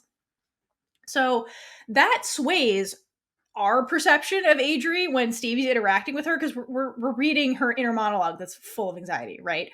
And so because Stevie's having anxious thoughts, like if Adri really is jealous and still in love with Stevie, we don't see that from Stevie because all we see is anxiety, right? Whereas Stevie's always like, oh, am I doing something wrong? Like this and that, which I assume was their relationship. And she's like falling back into like old patterns, which is why like when Iris is trying to be like, can you not see what's happening? Stevie's like, no, because all Stevie sees is anxiety, right? So our observations from Adri already skewed from Stevie's point of view. Then if you jump to Iris also is biased, right? So she's the one that like seems to see the jealousy. But the problem with Iris as the counterpoint to this is that Iris has feelings for Stevie. So yeah, even if like Adri is being a possessive friend, Iris is going to interpret that as romantic jealousy because of her position when it comes to Stevie. So is it jealousy? Like it's really hard to tell from the two narrators we have because they're both very biased in how they view Adri. So my personal read on this, like sussing through all of this, is that in real life, when you have very long relationships with people, 6 years, that's a really long time to be with somebody. Even if towards the end, it's like not romantic anymore. You're still, like you said, Kaitlynn, this seems to be a codependent group. Like Adrian and Stevie probably had a degree of codependence going on throughout that relationship. They met when they were very young. They were in college. They came up with the Empress idea together. Like they bonded over, they had things in common, right? And Adri seemed to be the one in control of their relationship. And so through the course of 6 years, you get to know somebody extremely well. And so 6 years with somebody who has generalized anxiety disorder, like Adri knew her disorder very, very well. So the other way to look at it too is that like all of a sudden Stevie's acting weird. Like from Adri's point of view, right? Suddenly she has all this confidence. And then she sees Iris, like somebody who you would think would trigger a lot of anxiety in Stevie because Iris is unpredictable, which somebody with generalized anxiety disorder probably wouldn't like that, right? If she knew Stevie well. She seems like she's somebody who like, I don't know, like does a lot of one night stands, what Stevie doesn't do. So it seems like this wildfire of a person just came into Stevie's life. And so from Adri's point of view, I think Adri thought they were being, quote, protective of Stevie because Stevie doesn't know how to say no, right? Which we already know. And Adri definitely knows that because, like you said, Cole, when Adri gets what Adri wants, Adri's possessive. Adri knows how to play Stevie. So I think there's a level of like, oh, she could take advantage of Stevie like I did. So let me like make this easier for Stevie. So instead of them sleeping in the same bed, let me separate them. So like Stevie doesn't feel pressured to do something Stevie doesn't want to do. Cause like Stevie was mentioning it took them over a year to like sleep together for the first time because of her anxiety disorder. And Iris like exudes sexual confidence. So I think Adri was doing the thing that Ren's doing, where they're not listening to Stevie, and Adri's like, I know you better than you know yourself. I'm just going to do these things to, quote, protect you without talking to you because I know you so well. So I think that's partially what Adri was doing. But yeah, I think that like somebody like Adri seems very controlling, like giving up control is something they don't like to do. So I think they were just being controlling of Stevie. I don't think they were in love with Stevie at all. But it's hard to let go of somebody you're codependent with, which is because like if you get to the end, like with the two of them at the Empress, like there really is no resolution with the two of them. It's kind of like it almost feels like Adri had more to say in that last conversation, but Stevie's like, enough, and just walks away. So I think it's like Adri couldn't relinquish control of Stevie, like having had that for like 6 years, even though Adri's the one that ends it. Adri's the one who like literally starts dating somebody else the next day. Like, I think it was that's what they're used to, and it was hard for them to like let go completely. It had to be Stevie that was like, I'm walking away from you. That's really fair. I forget how we're getting points of view for the narration because I'm just like not used to thinking about the narrators. Like I've never really read multi-point of views until we started doing this book club. And I believe our first book club, A Lesson in Vengeance, is when you even taught me about unreliable narrators. So I've never really thought that way. So I'm glad you brought that up. Yeah, I didn't like the first time I read this, like I was kind of like, wow, okay, yeah, jealousy for sure. But then when I really thought about it, I was like, really, Stevie's language, Stevie immediately goes into like panicked inner monologue, and then Iris is into Stevie. And so like, yeah, like that's why like changing point of views is really fun because like, yeah, your bias is going to sway everything. Mm-hmm. So I mean, that makes it more and I don't realistic. want Adri's point of view. I don't want to know. I don't care. I don't care enough. So don't give me that book. I don't want the fan fiction. Don't send me any of it. I don't want to know. The one time we say, don't send it to us. I don't want it. But it's interesting, though. It kind of makes sense that Vanessa and Stevie's relationship isn't stronger because Adri is in the way. Yes. And is kind of like putting this wedge between the two really good friends.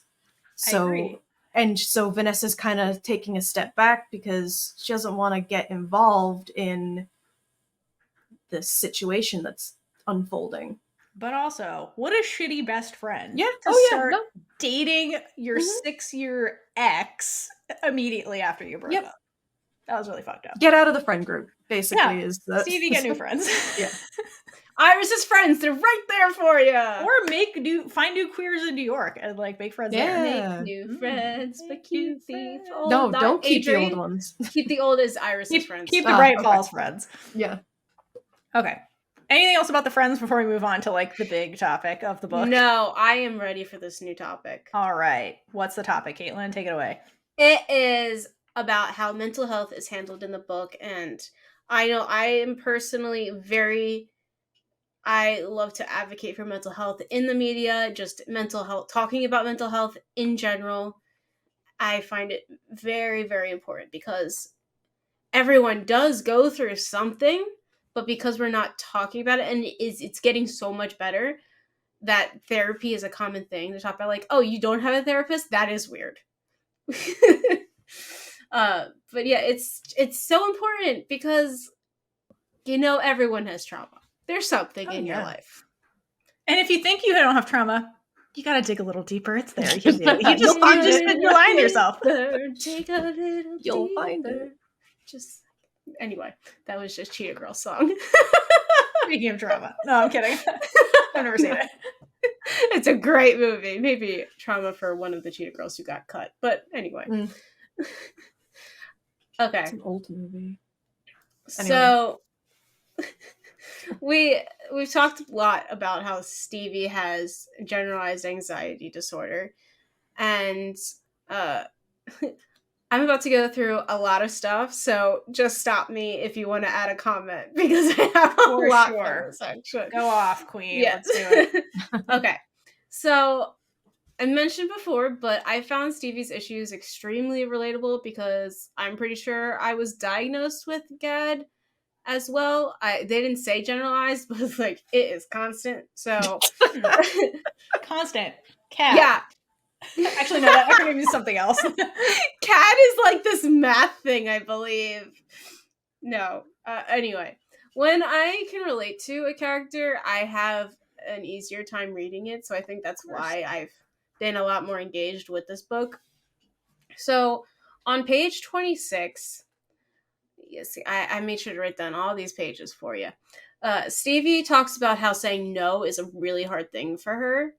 And this is a quote from the book. She could handle the little stuff, but the big stuff, the stuff that caused disappointed expressions and downturned mouths, yeah, she sucked at that part. Her anxiety would flare, and she'd spend the next week convinced her friends hated her, she'd die alone and miserable, and wasn't worth a damn to anyone. And this paragraph, it's so early in the book, and I'm like, I feel seen. So every word that is in Stevie's monologue, I completely relate to in every aspect of my life. And Theora definitely knows this. I am constantly thinking about how what I do affects other people and if it will make them upset with me. Even with things where it really shouldn't be a consideration. Like, even with this podcast, I am worried about doing the smallest things and making the wrong decision. Like, poor Theora gets so many text messages of me just freaking out because I'm like, what if we do this? And like, what if people react like that? And then I'm also like worried about how things affect Theora when we're doing things. Like, all the time. I care more about everybody else than what it does to me. So I'm like, oh, okay, you want to do it like this? All right, we'll do it like that. No consideration from me. And it causes a rift because then the other person's like, all right, well, I'm doing everything now. And when you want the other person to take control, it's hard when they're just like trying to people please. Yeah. So I do completely get why Stevie couldn't say no to Adri and also had a hard time figuring out whether or not she should take the amazing opportunity to go to New York because, yeah, she does have Iris now. Like, yeah, that was new. She has a whole new person that it's going to affect. She wants to keep Iris because Iris is her safe space. She's never felt this safe with someone before. Exactly. So going to New York, a completely new city. A city that can be super scary because it's very unique and different. Like, New York so many is variables.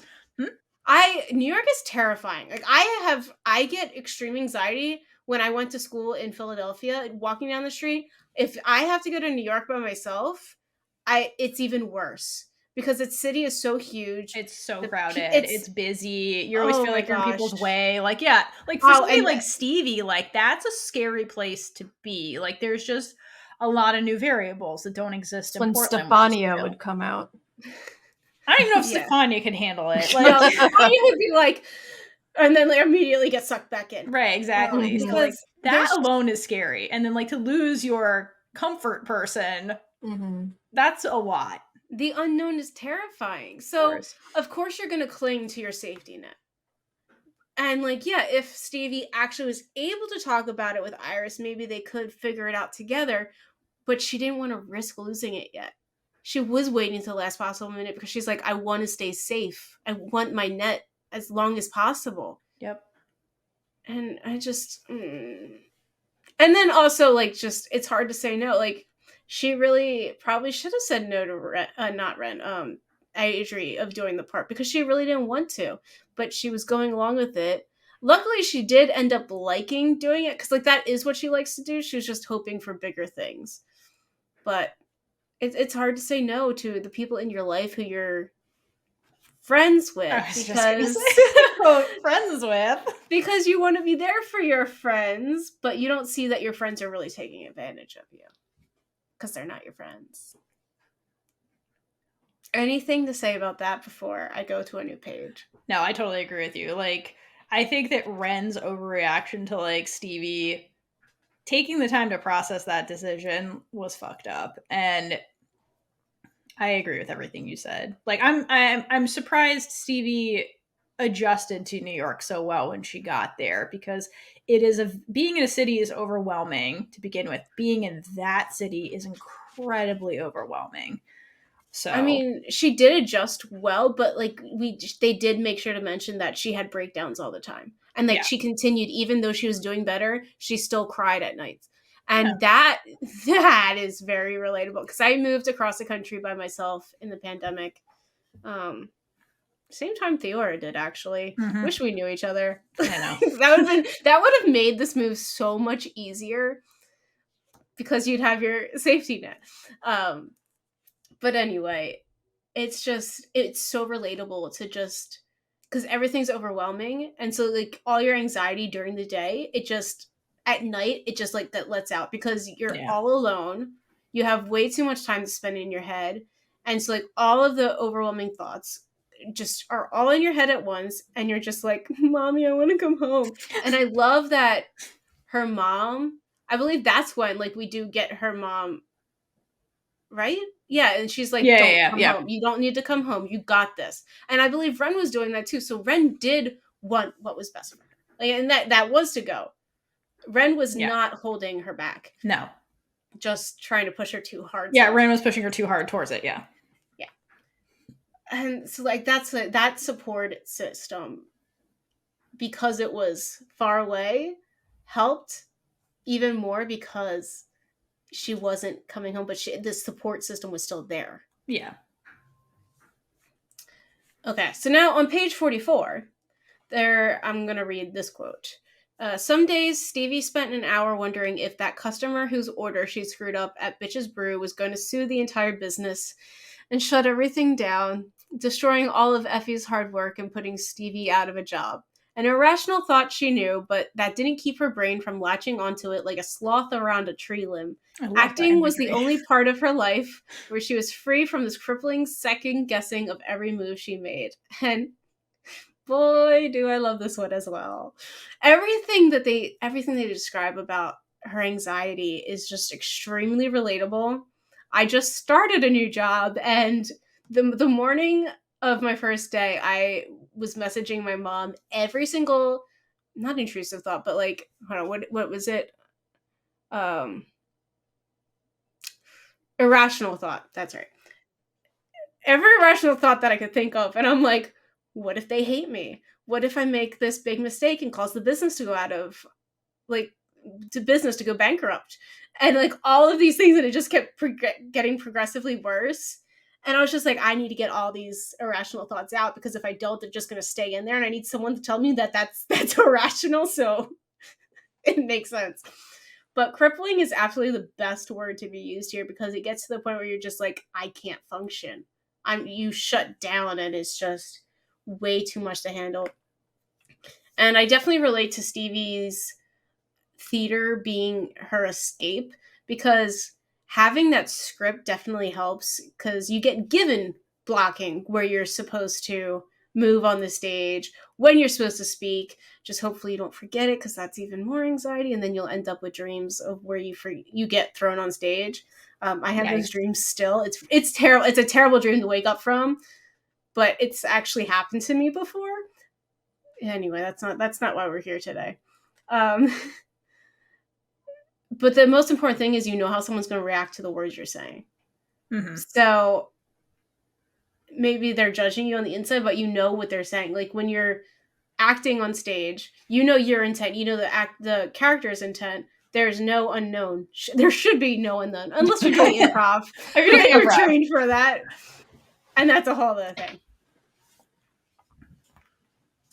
Okay, so that's all I have for that. Do you have anything else for that? No, I agree. I think I agree with why Stevie likes acting, and I like that Stevie mentioned that too, where it's like, again, it's like living life without variables. Like, mm-hmm. And that's comforting to Stevie. That's why she was in the relationship with Adri for so long, even when she's like, this isn't working anymore. She's like, it was safe and comfortable, and it was familiar. And that's the thing, like, you read the script, you go live it, like it's familiar. I already know, I know all these things. Like, So yeah, it makes sense that that's why she likes acting so much. I don't know about improv. I think that would freak her out.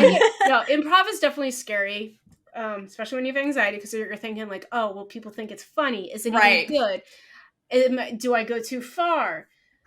It's I only speak because I did theater and stuff. So like I'm in my head I'm Stevie, so I'm going to speak for Stevie. But theater definitely helps because I didn't even get any confidence until I started doing musical theater, because you have to become these people. So you, just like how Stevie became Stefania at Lush, like she knew that being a character would help her disassociate in a way. Yeah. To make her more confident and pretend like she is someone else. Yep. It only goes so far because it only extends to theater, but just like Stefania. But it does. You bring some things slowly in, and you get there. Yeah. Like I can look someone in the eye and have a conversation now. That's what theater did. Okay, Mon.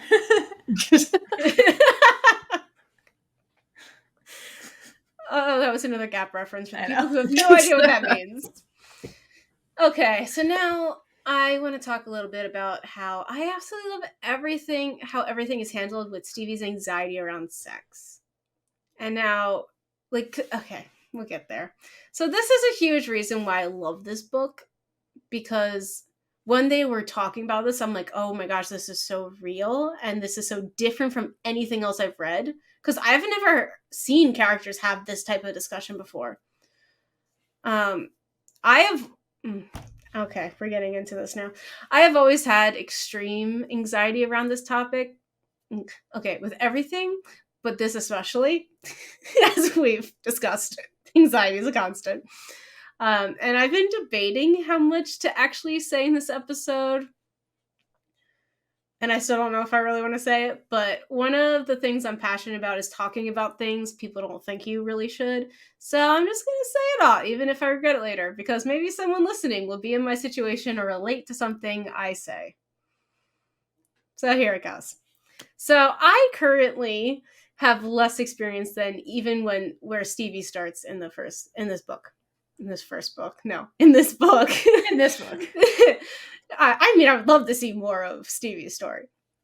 And to be completely blunt, I've never had sex, and my first kiss was basically forced upon me, and the subsequent two were just for research.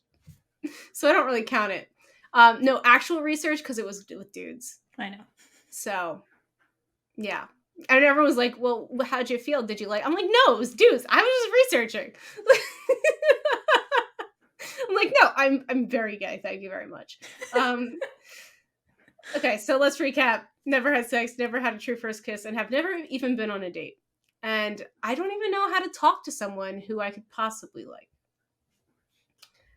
So yeah. You're welcome for knowing everything about me now. In previous episodes, we have talked about how our society is so obsessed with sex. The number 6. 666. Cool. That's a great show. I mean, I don't know the music, but I want to see it someday. Anyway, the society is so obsessed with sex, especially in the media. The way media portrays it is that everyone knows exactly what to do, and outside of media, it just feels like society pressures you into things. In high school, I just thought I was a loser. I mean, I still kind of combat those thoughts now, saying that I'm stupid and that something is wrong with me because I haven't done things that it seems like everyone does in high school, if not earlier for some reason.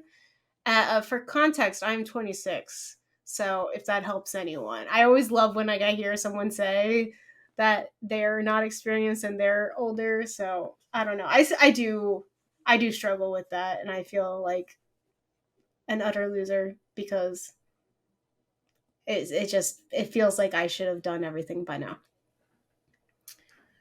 We love you, Kaitlynn. You are definitely not a loser. How dare you say that about my friend? It's a weird topic, but like I'm definitely because like even all these games that you play in like a group party setting, like Never Have I Ever, I never took a drink. So you won. You're the champion. Yeah. And then also for some reason, they played this game when I was traveling around the world with like 27 strangers. So we were like sitting in France. Okay. And they were like, let's play the body count game. So everyone wrote their body count down on a piece of paper, and then they had to guess. This? That's gross. And was it a bunch of dudes? No, it was all the females on the trip. There was no dudes. I don't think there were any dudes in that room. And that's the weird part. Interesting. That's got the some women definitely misogyny, I'm hearing. The women outnumbered the men tremendously on that trip, which was for me. Yeah, definitely had a huge crush on at least one girl there. Won't get into that right now. That's not part of this discussion. No. Yeah, pretty sure that was a known though. And well, anyway, not the point of this, but they were guessing with the numbers, and I gotta say, I guess it makes me feel kind of good because no one guessed me when they picked out the number 0. They were guessing like a bunch of other people. I'm like, oh, okay. I really thought people would have guessed me right away. Anyway, again, still not the point of this. Just wanted to bring that out. How it's like, it's such a thing that people talk about, like how you're cool if you've slept with a lot of people, and I don't get that. I don't get it. Do whatever makes you happy. Do or don't do it. Who cares? Like if casual sex is your thing, fine, go ahead. Like go for it. But like I feel like people are shamed if they don't have experience, or they're shamed if they do. They're like, wow, yeah, that is true, because there are many people. I just live your life. Fuck off. That's all we want to do is just live our life. Exactly. I hope what I said helps one person, because like it's still weird. Out of everything I say on this podcast, this is what's making me cringe. I get it. I was raised Catholic. I understand. Oh gosh. Okay, so back to the topic of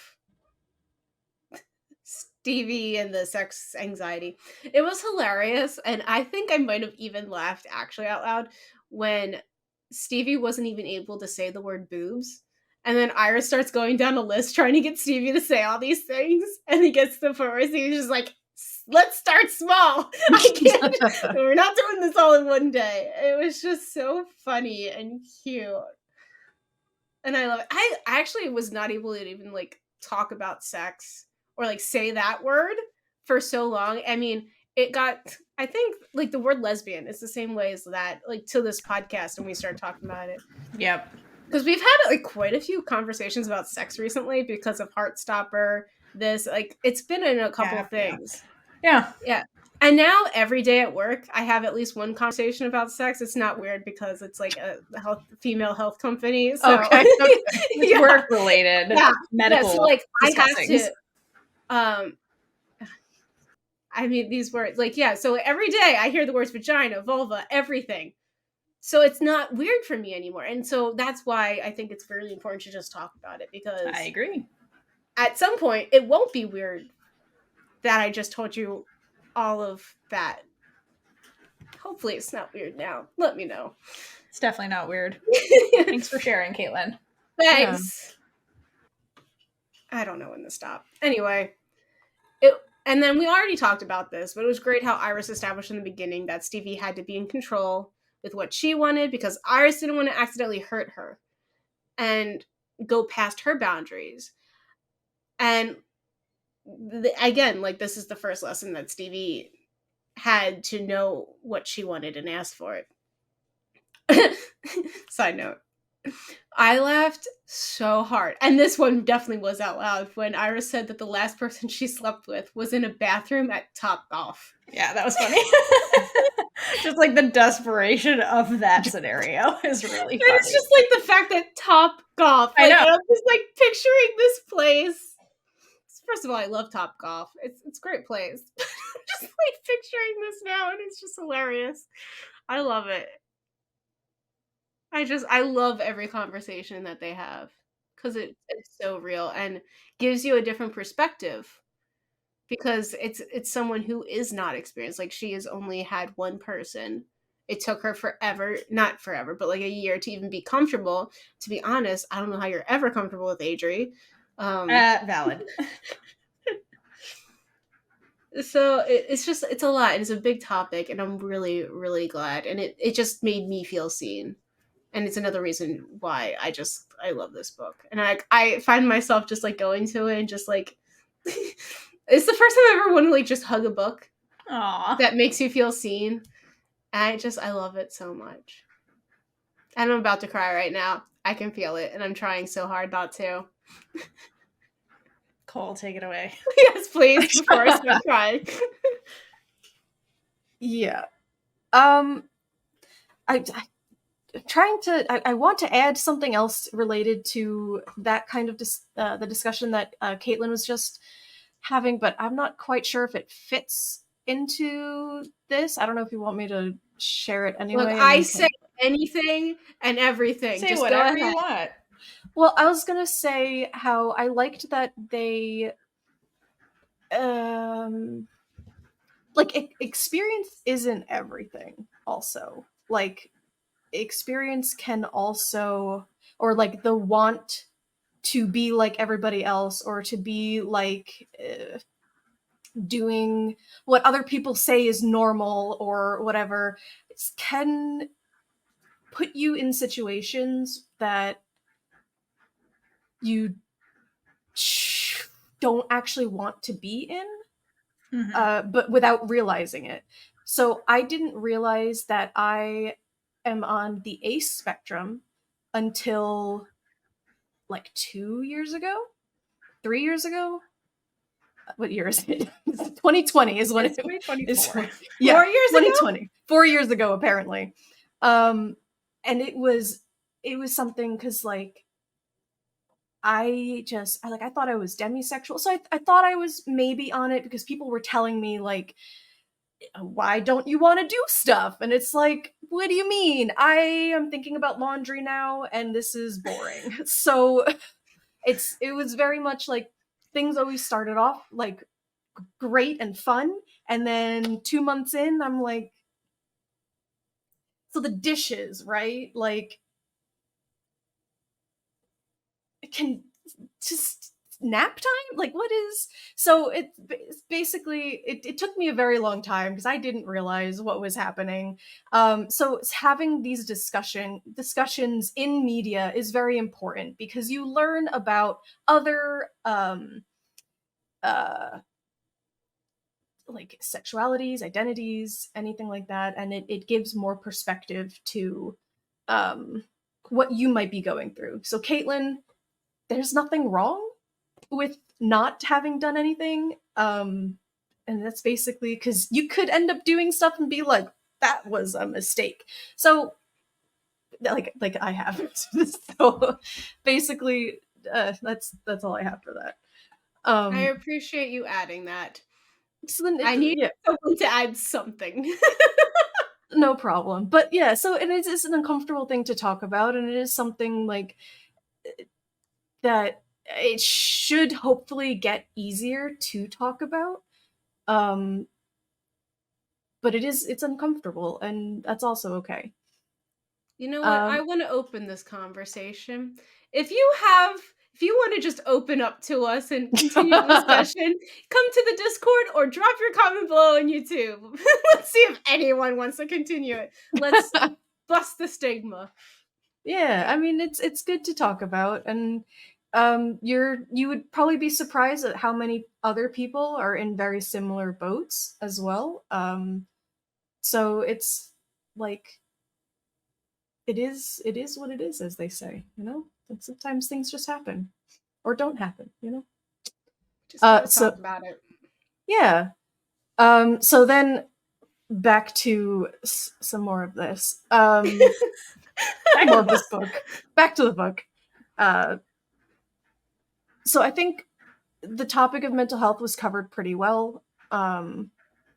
Since we were talking about mental health before we got correct kind of derailed. Jeez. I mean, it's all mental health. It's all mental health. Yeah. I think therapy could have been discussed a little bit more overall about how beneficial it was for Stevie and how much it possibly could have helped Iris with some of the things that she's working through or needing to work through. One thing I really, really loved, though, was Iris using her freckles to help ground Stevie during an anxiety attack. I That's just cute. thought that was the sweetest thing, and it was so lovely. And I think the main takeaway from this book for me is having mental illness doesn't always have to be a problem. The right people will still accept you and calm you down with their blue freckles. So I forgot about is, that scene. Yeah, That was a really sweet scene it because it was. showed that Iris right away knew exactly what Stevie needed. Mm-hmm. They Yeah. knew how to handle each other, and that's what's cute, and that's what you need in Yes. a person. Mm-hmm. I love them. It was They are very sweet. cute. Very cute. But Stevie isn't the only one dealing with mental health. Like, yes, like it's much more upfront. It has a label. It is discussed many, many times. But Iris also has her own mental health stuff going on. It's just not overtly as discussed. And I personally found Iris more relatable when it came to this. So basically, Iris has PTSD from relationships, hence why she's not dating. So essentially, like, basically, she's been burned too many times in the relationship department from like Grant, whom we actually meet in the first book. Delilah Green doesn't care. And they had like a very stable, cute, they were very much in love with each other relationship, but they parted because they wanted different things in life. Like Grant wanted to get married and have kids, and Iris is like, I've never wanted that and I don't want that. And that they amicably broke up because of differences. And that's okay. Yeah, and that's okay. But like, again, like Iris had a good partner that she loved, and like they split up because of their differences. Then the Jillian stuff happens in the second book where they're basically just like, it's like a sexual relationship is basically what you had. Like Jillian has all this money and power and just like they're having fun, but then Iris finds out that Jillian was cheating on her wife with Iris. Oh And so, my gosh, that scene with her. I'm sorry. Continue, and then so she finds that out. Yeah, I was pissed that she showed up in this book. So then Iris was like a complete mess when she figured that out, because she's like, finally, I have a good thing that's really fun. This is somebody who gets what I want, which is just like a relationship that's like, because they had things in common and they would like go out and go on dates and stuff, but it's like, she doesn't want to get married. She doesn't want kids.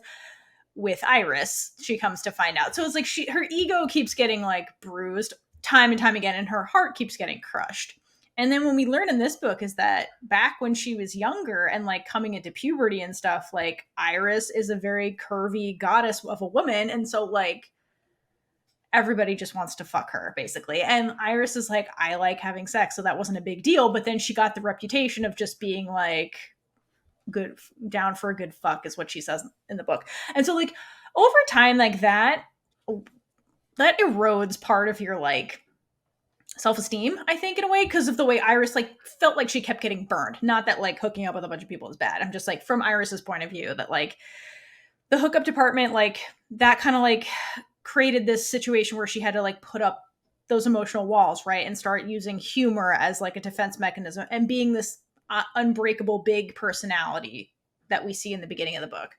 And that stems from all of this like trauma that she's kind of went through. And then she realizes that she's a person that doesn't want the same thing her parents want, right? Because very loving, too loving of a relationship with the parents, where, you know, they have 3 kids, they're still married, they're still all over each other. But Iris is like, yeah, I would like the partner part, but I don't want the marriage. I don't want kids. Like, I don't want any of those things. Like, I'm comfortable with who I am. I like who I am. I just want somebody who enjoys life with me, basically. it always amazes me when people are still married. It happens. But with Iris, like every time she goes out and like finds somebody that she thinks she can live the life she wants with, something kept getting in the way, right? And like breaking her heart, essentially. And so she has PTSD from that, like pretty hardcore PTSD, which is why she's so avoidant of her feelings with Stevie. And it's causing problems with like her friend group and like the parents and stuff, because like when Iris tries to communicate it, the parents don't get it. And so then she's just like, feels like she's inadequate because she's like, I can't please you with who I am. And then when she goes to the friends, like over time, like the friend group gets harder for her to be a part of, because she's like, the sixth wheel or whatever over time, because like they're all coupled up with their forever people, and she's like, I'm just the single person. And you start to see things where she's like, who wants to go to the bar with me? And like nobody wants to go because they're at home with their significant other. So it's like it's isolating her in a way. And Iris, yes, never goes to therapy. I assume her family's not a therapy family because they're, you know, No, they're perfect. they're Nothing's Catholic. ever wrong with them. No, it's like a Catholic thing. Like therapy doesn't exist. Like I think that might be, you know, feeding into it, but she's spent so many years building that tough exterior where she's like, I can take care of myself. I'll be fine. I'm going to be by myself anyway, because like nobody could possibly love me. And like I kind of get like that when you've been in relationships that meant something to you, and then to have them end like kind of out of your control in a way, like it leaves scars, right? And it is harder to kind of like jump into something that could be real again, which is I think what we're seeing with her and Stevie, where she's so hesitant to do that. It's coming from this trauma that she has. And it's like, you could go to all the therapy in the world, but really it's like you have to heal and like be comfortable with it on your own time. And so Stevie's really great for Iris because Stevie doesn't give up on Iris, and figures out a way to get her comfortable the same way Iris is like, count my freckles. Like over a while, because they have real conversations with each other, like you said, Kaitlynn, they kind of have therapy together and get to know each other really, really well. And so Stevie helps with Iris with the PTSD, because it gets to a point where Stevie's like, I see the mask going on right now. I see the mask. I see it. I see her like trauma response happening. So I do like the way it's much more subtle with Iris, like the her mental health stuff, but it's very much there. Stevie recognizes it and then figures out how to like help her through it, because Iris is also a person who like is highly defensive, like when she feels insecure, when she feels inadequate. And I think you mentioned earlier, Cole, like with her friends, like they don't upfront are more hands-on with Iris. It's because Iris would bite their hands off, and they know that. So they're like, we have to be very delicate because she blows up so easily.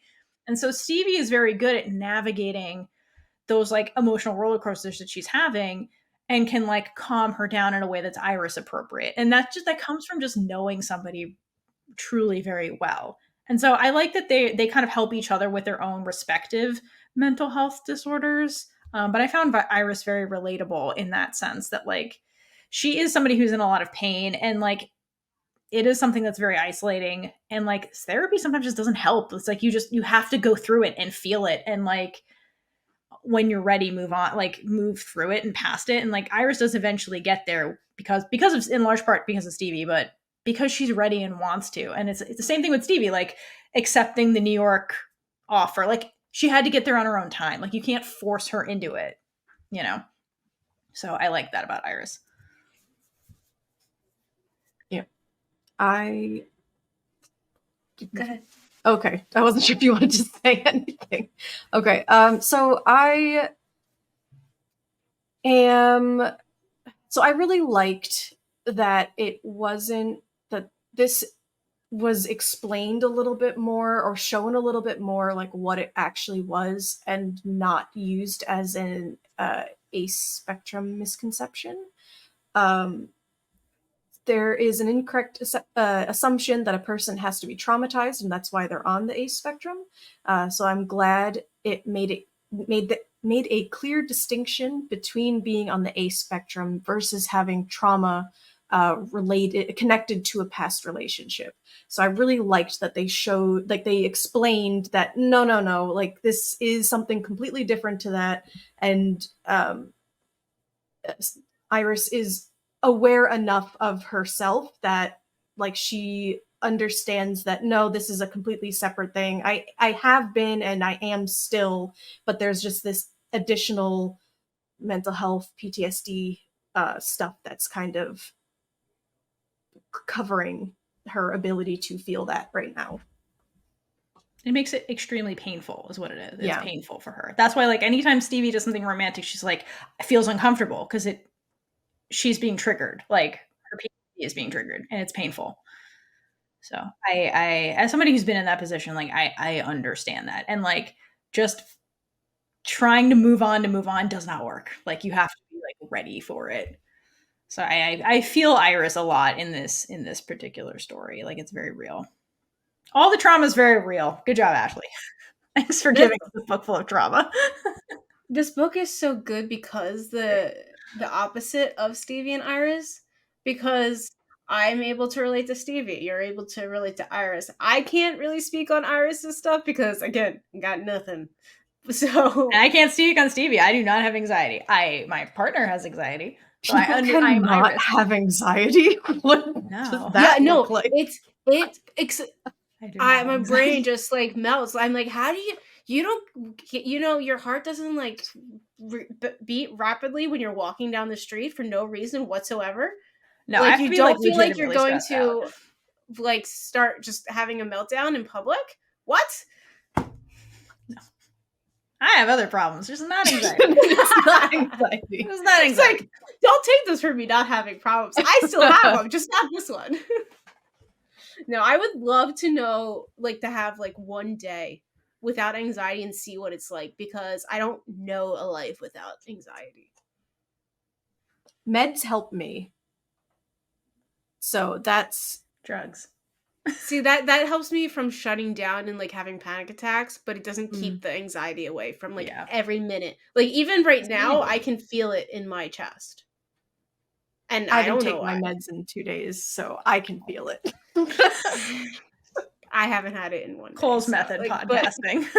I didn't take my meds, so you can talk about Stevie. All right. There's one thing I want to add. So unless you have anything else about, I'm sure we could talk about the mental health stuff all day, but is there anything else? Yes, I mean, it's really hard because I love the mental health stuff. It's very important. There's one thing I want to mention. It ties into kind of like how Iris feels, and also for the Gap people out there. Okay. It's on page 209 when they're acting on stage. And it's basically Stevie and Iris are acting out a scene together as Benedict and Beatrice. And so I just want to read this because I love this. Basically, yeah. So Iris is it's Iris' point of view. She's watching Stevie and she's kind of like mesmerized by her Benedict. So this is about Stevie. Stevie, approached Benedict in a way Iris never would have imagined. Arrogant, for sure, but tender, even shy. A woman in their version, at least, who wore a mask for the world to hide a deeper fear of being seen, of being loved, and left. That's how Iris feels about herself, too. Wearing a mask for the world to see. Fear of being, because she's afraid, fear of being loved, and fear of being left. That's exactly how Iris feels. And in Gap, the series, that's exactly what Sam is doing. So I had to bring that up because that just encapsulates Iris Kelly so well. And she's saying it about Stevie pretending to be Benedict, which I love. Projection. It is. I was like, huh. And then I went to the page and I was like, okay, I see it. I read that and I was just like, Sam. Okay, Theora's just reading this book. I mean, to be fair, we're talking about Gap so much. We're still not done. We're still talking about Gap. I draw parallels from everywhere. That's how my brain works. But I mean, it is a common thing in our episodes. We always we compare stuff to the last thing we just talked about. So like, that's how you interpret media. Yeah. Again, like my bias when I'm reading that is I've read something similar. It reminds me of this because I mean, you could like relate a lot of those characters back to the Shakespeare and being like, well, they're just a knockoff of the Shakespeare character that's gone through 20 different like kaleidoscope iterations. And now we have Iris. Okay, well, I'm going to skip then because I have my own Gap comparison. So while filming Gap, the series discussions, Theora taught me about the 72-hour lesbian first date. Hell yeah. And I just love that the first time they realized that this isn't just lessons. And Iris and Stevie get together. Stevie doesn't go home for 3 days. Because they have the lesbian 72 hours. And it took me, and I was like, oh, wait, 72 hours is 3 days. Yep. So, it starts like Friday night, and then it ends on Monday. So it's either 2 days or 3 days. Depending on when they get started. Exactly. Also, how dare you skip that other note? Oh, no. I did the same thing. Okay, so page 265. I put sticky notes and just like hoped I remembered what the note was in my head because I didn't write anything on sticky notes. I just put them in the book. So I put it on this page and I was so confused why I put the sticky note on the page. And then I put it strategically in some places. I know. And I realized why.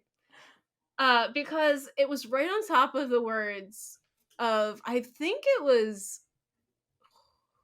I don't know. I think this is Iris's point of view, because I just saw it when I was flipping through the book, and I was like, I had the same thought.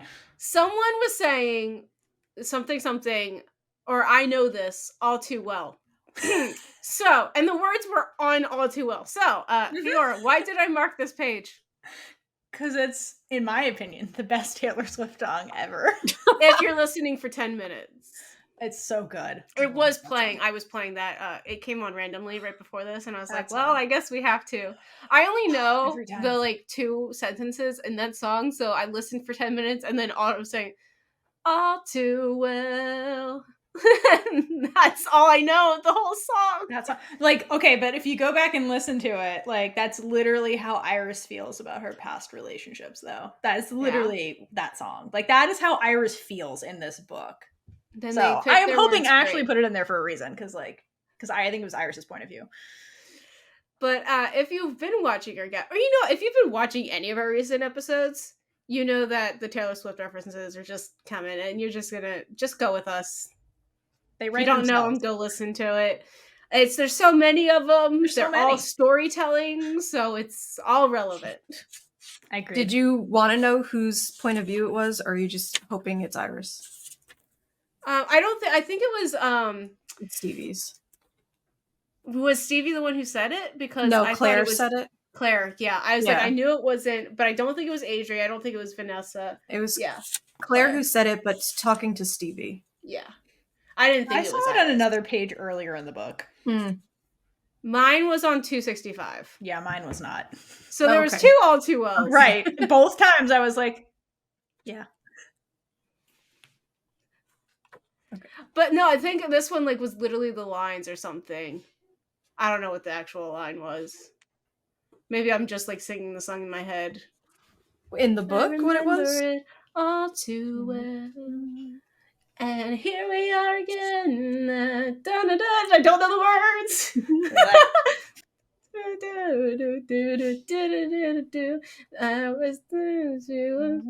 I remember it all too well. There you go. That's our singing for the episode, because I think it's in every episode at this point. It is. You're welcome. Mm-hmm. And then once Cole stops looking it up, we'll head to Cole's next point. Oh, it's me. So it was the topic. I guess I don't remember. It's nice that they both ended up doing. There's no topic for this. Okay. This is just our random thoughts right now. Perfect. I was like, I wonder. Okay. Yeah, it's nice that they both ended up doing the things they needed to do. Like, Stevie went to New York and did the show, and Iris wrote her book.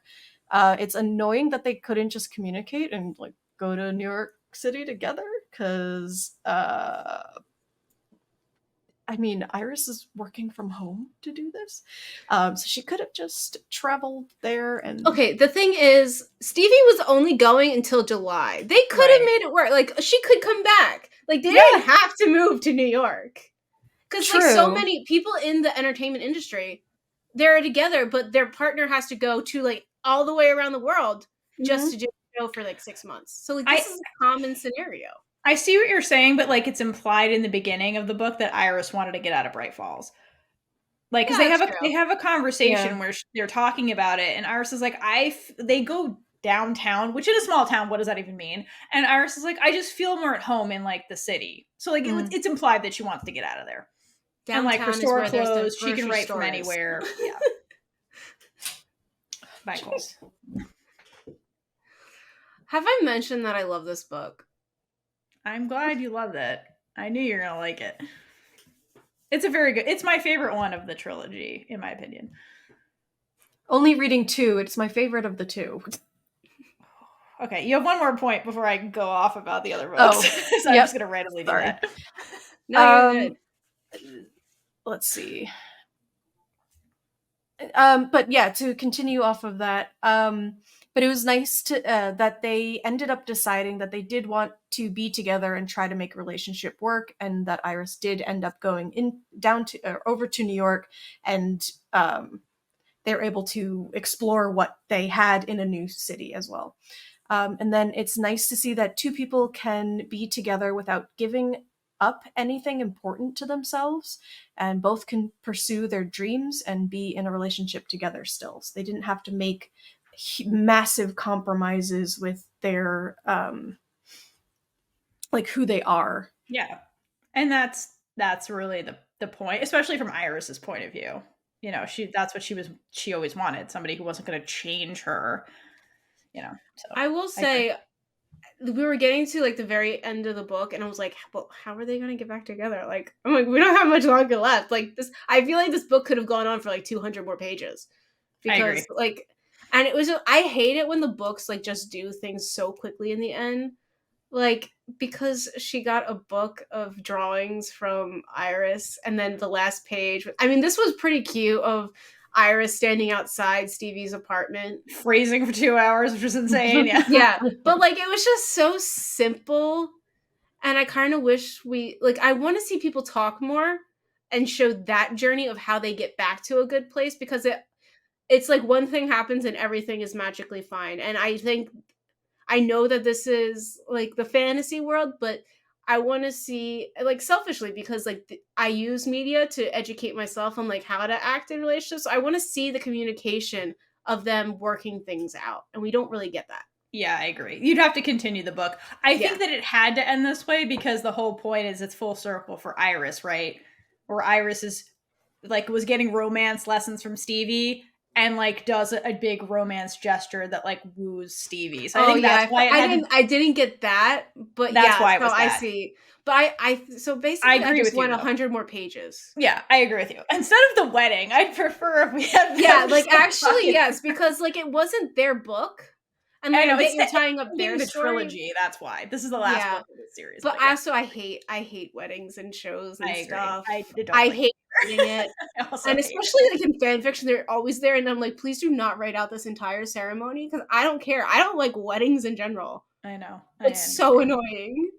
All right. Speaking of things that are annoying. Okay, so let's talk about the trilogy. So if you haven't read all 3 of them, like skip ahead 5 minutes. I just need to, this is my podcast and I want to read about Funny how you assume you're only going to talk for 5 minutes. Continue. No, it'll be real fast. So Iris Kelly Doesn't Date is the 3rd book in the Brightfalls series. First one's Delilah Green Doesn't Care. That book, amazing. So good. So good. Love that book. Then there's the 2nd book. As Ashford Parker Doesn't Fail. I hated that book. I hated it. Like, go off Astrid. Like, Astrid has a rough time in the I don't want to spoil stuff. Should I spoil stuff? I don't know. Yeah. All right. Basically, in the apparently I'm not going to read this because you don't like it. So if you've read this, you know who's coupled up, basically. So in the first book, Delilah gets Claire. Their story is super cute. Claire is featured a lot in this book, and she's adorable and super sweet. They have the kid, right? Yes. Claire has a daughter, and then like, oh my god, their story is really cute because it's like Grumpy meets Sunshine, and like Delilah's had a crush on her for a while. Their story is fucking adorable. That's the one I haven't read. It's so cute. I highly, even like knowing they end up together, go read that book. It's really good. Their story is fantastic. Then we get to I think it's on our like reading list. Yeah, it is. I hope so. It's great. It's a really good story. But in the first book, like Astrid is getting married to this guy, then it doesn't work out. And so in the 2nd book, she's like figuring her shit out, and she meets Jordan. And I fucking hate Jordan. Oh my god. Because in the book, basically, like, she's the interior designer for the Everwood Inn, which we hear about in the book, which Jordan's family owns. Jordan is awful to Astrid. And it's the carpenter, right? She's the carpenter, but then she like goes behind Astrid's back and does all the remodeling of the house without telling her, thus breaking her contract. And the whole thing is glossed over because they're like, Astrid doesn't love this career. She wants to be a baker. But it's never addressed how this girl fucks her over in the biggest possible way, like contractually fucks her over. And then they get together in the end. I was so mad about this. I was like, I don't want them together at all. And Jordan's really annoying also. Every time she's on page, I'm like, I don't want to hear it from Jordan. I fucking hate Jordan. I hate when it's toxic and they get together in the end. I was like, I don't want this. I Can't hate be this. a season. Sorry, Cole. I hate it. But like Astrid's journey is cute and like, you know, she like figures her sexuality out and like what she wants in life and stands up to her controlling mother and all this kind of stuff. Her story's great. I just hate Jordan. I fucking hate Jordan. And I hate that they try and gloss it over and be like, but they're in love. No. This is employer-employee shit. I have a problem with this stuff when they take agency away from the employee and then they're like, but it's flirting. It's like, no. Wait until you actually get Willow. Anyway, so if anything, go read the first book. That's my advice. Okay. All right. So I guess Green doesn't care. Unless you have something to say, Cole. Well, just to what you said. Just to counteract Of course. your opinion. I did like it. it. But I don't like I just see like the end result. I now hearing that like it's probably really bad that like the cut like just ruined the contract and like just did all this stuff. It was really bad. Did you not read the book? I did. I did. Oh, I did. It's fucked over. No, like it was loves doing this. I'm like, oh my god, that's not doesn't make it okay. It was hot. I can't. No, get it's over not. It really wasn't. She did backstabbing. It's not. It wasn't flirting. It was backstabbing. It was terrible, and it's never addressed. It's never addressed in the book. But she builds a thing with the carpentry things, and so like what? It was. Address the fuckery that it's never addressed. That's the problem I have. It's just glossed over that like passion. No, I know, but that's where I get stuck. I get stuck with the like it's cute and it's okay. I'm not saying it's okay. I don't. In case our viewers ever thought we all had the same opinions, we don't. Watch this. Employee shit. I have a problem with it. Anyway, so that's that. Cute series. A lot of queerness, a lot of queer friend groups, things like that. But we're going to wrap up talking about Iris Kelly Doesn't Date specifically. So before we sign off, as with always with these things, we are going to rate it on the Lesbian Jesus Hydration Scale. If you're new here, basically this is a scale developed by Gay Science, aka Kaitlynn, because she's the scientist, and it's super accurate method of determining how valuable a piece of queer media is in the global library of queer media. So, and why are we hydrating? Because queer media, like water, is essential for life. So, how would you guys rate Iris Kelly Doesn't Date? How much would you hydrate for Lesbian Jesus? Okay, so like always, I was going back and forth. But this time it was between a 9 and a 9.5.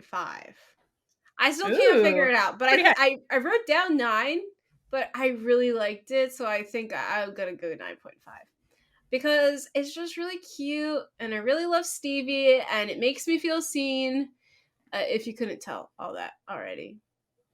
It's just, I love it so much.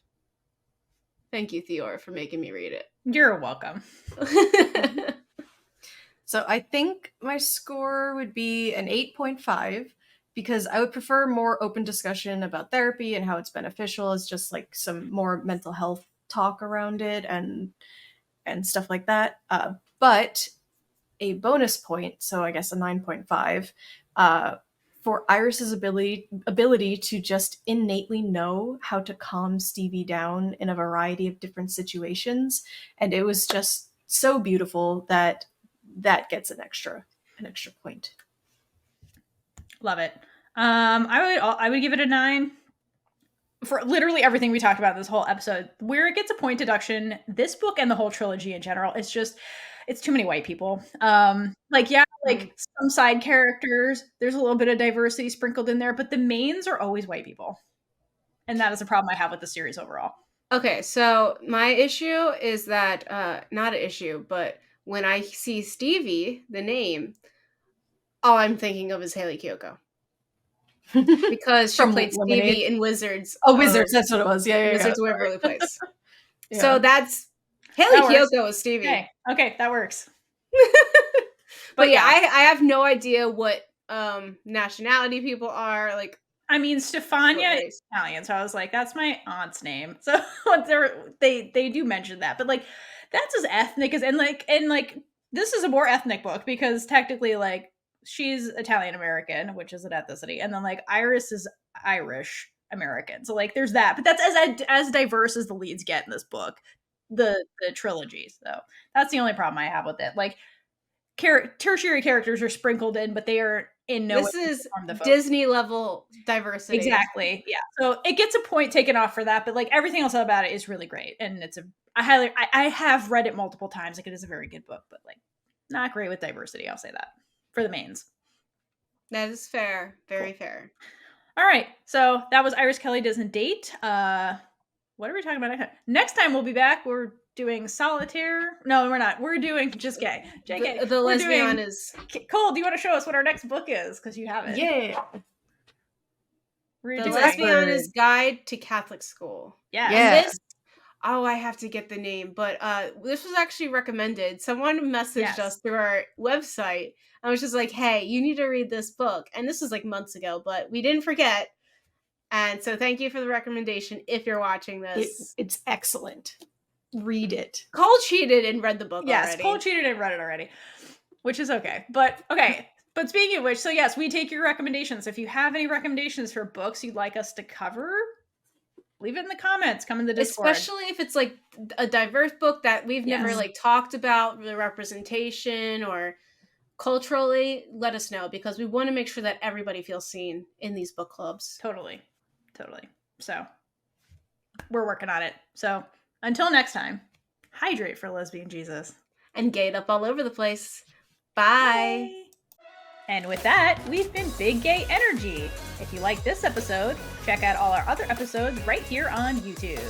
Please like, leave a comment below, and subscribe for more amazing super gay content.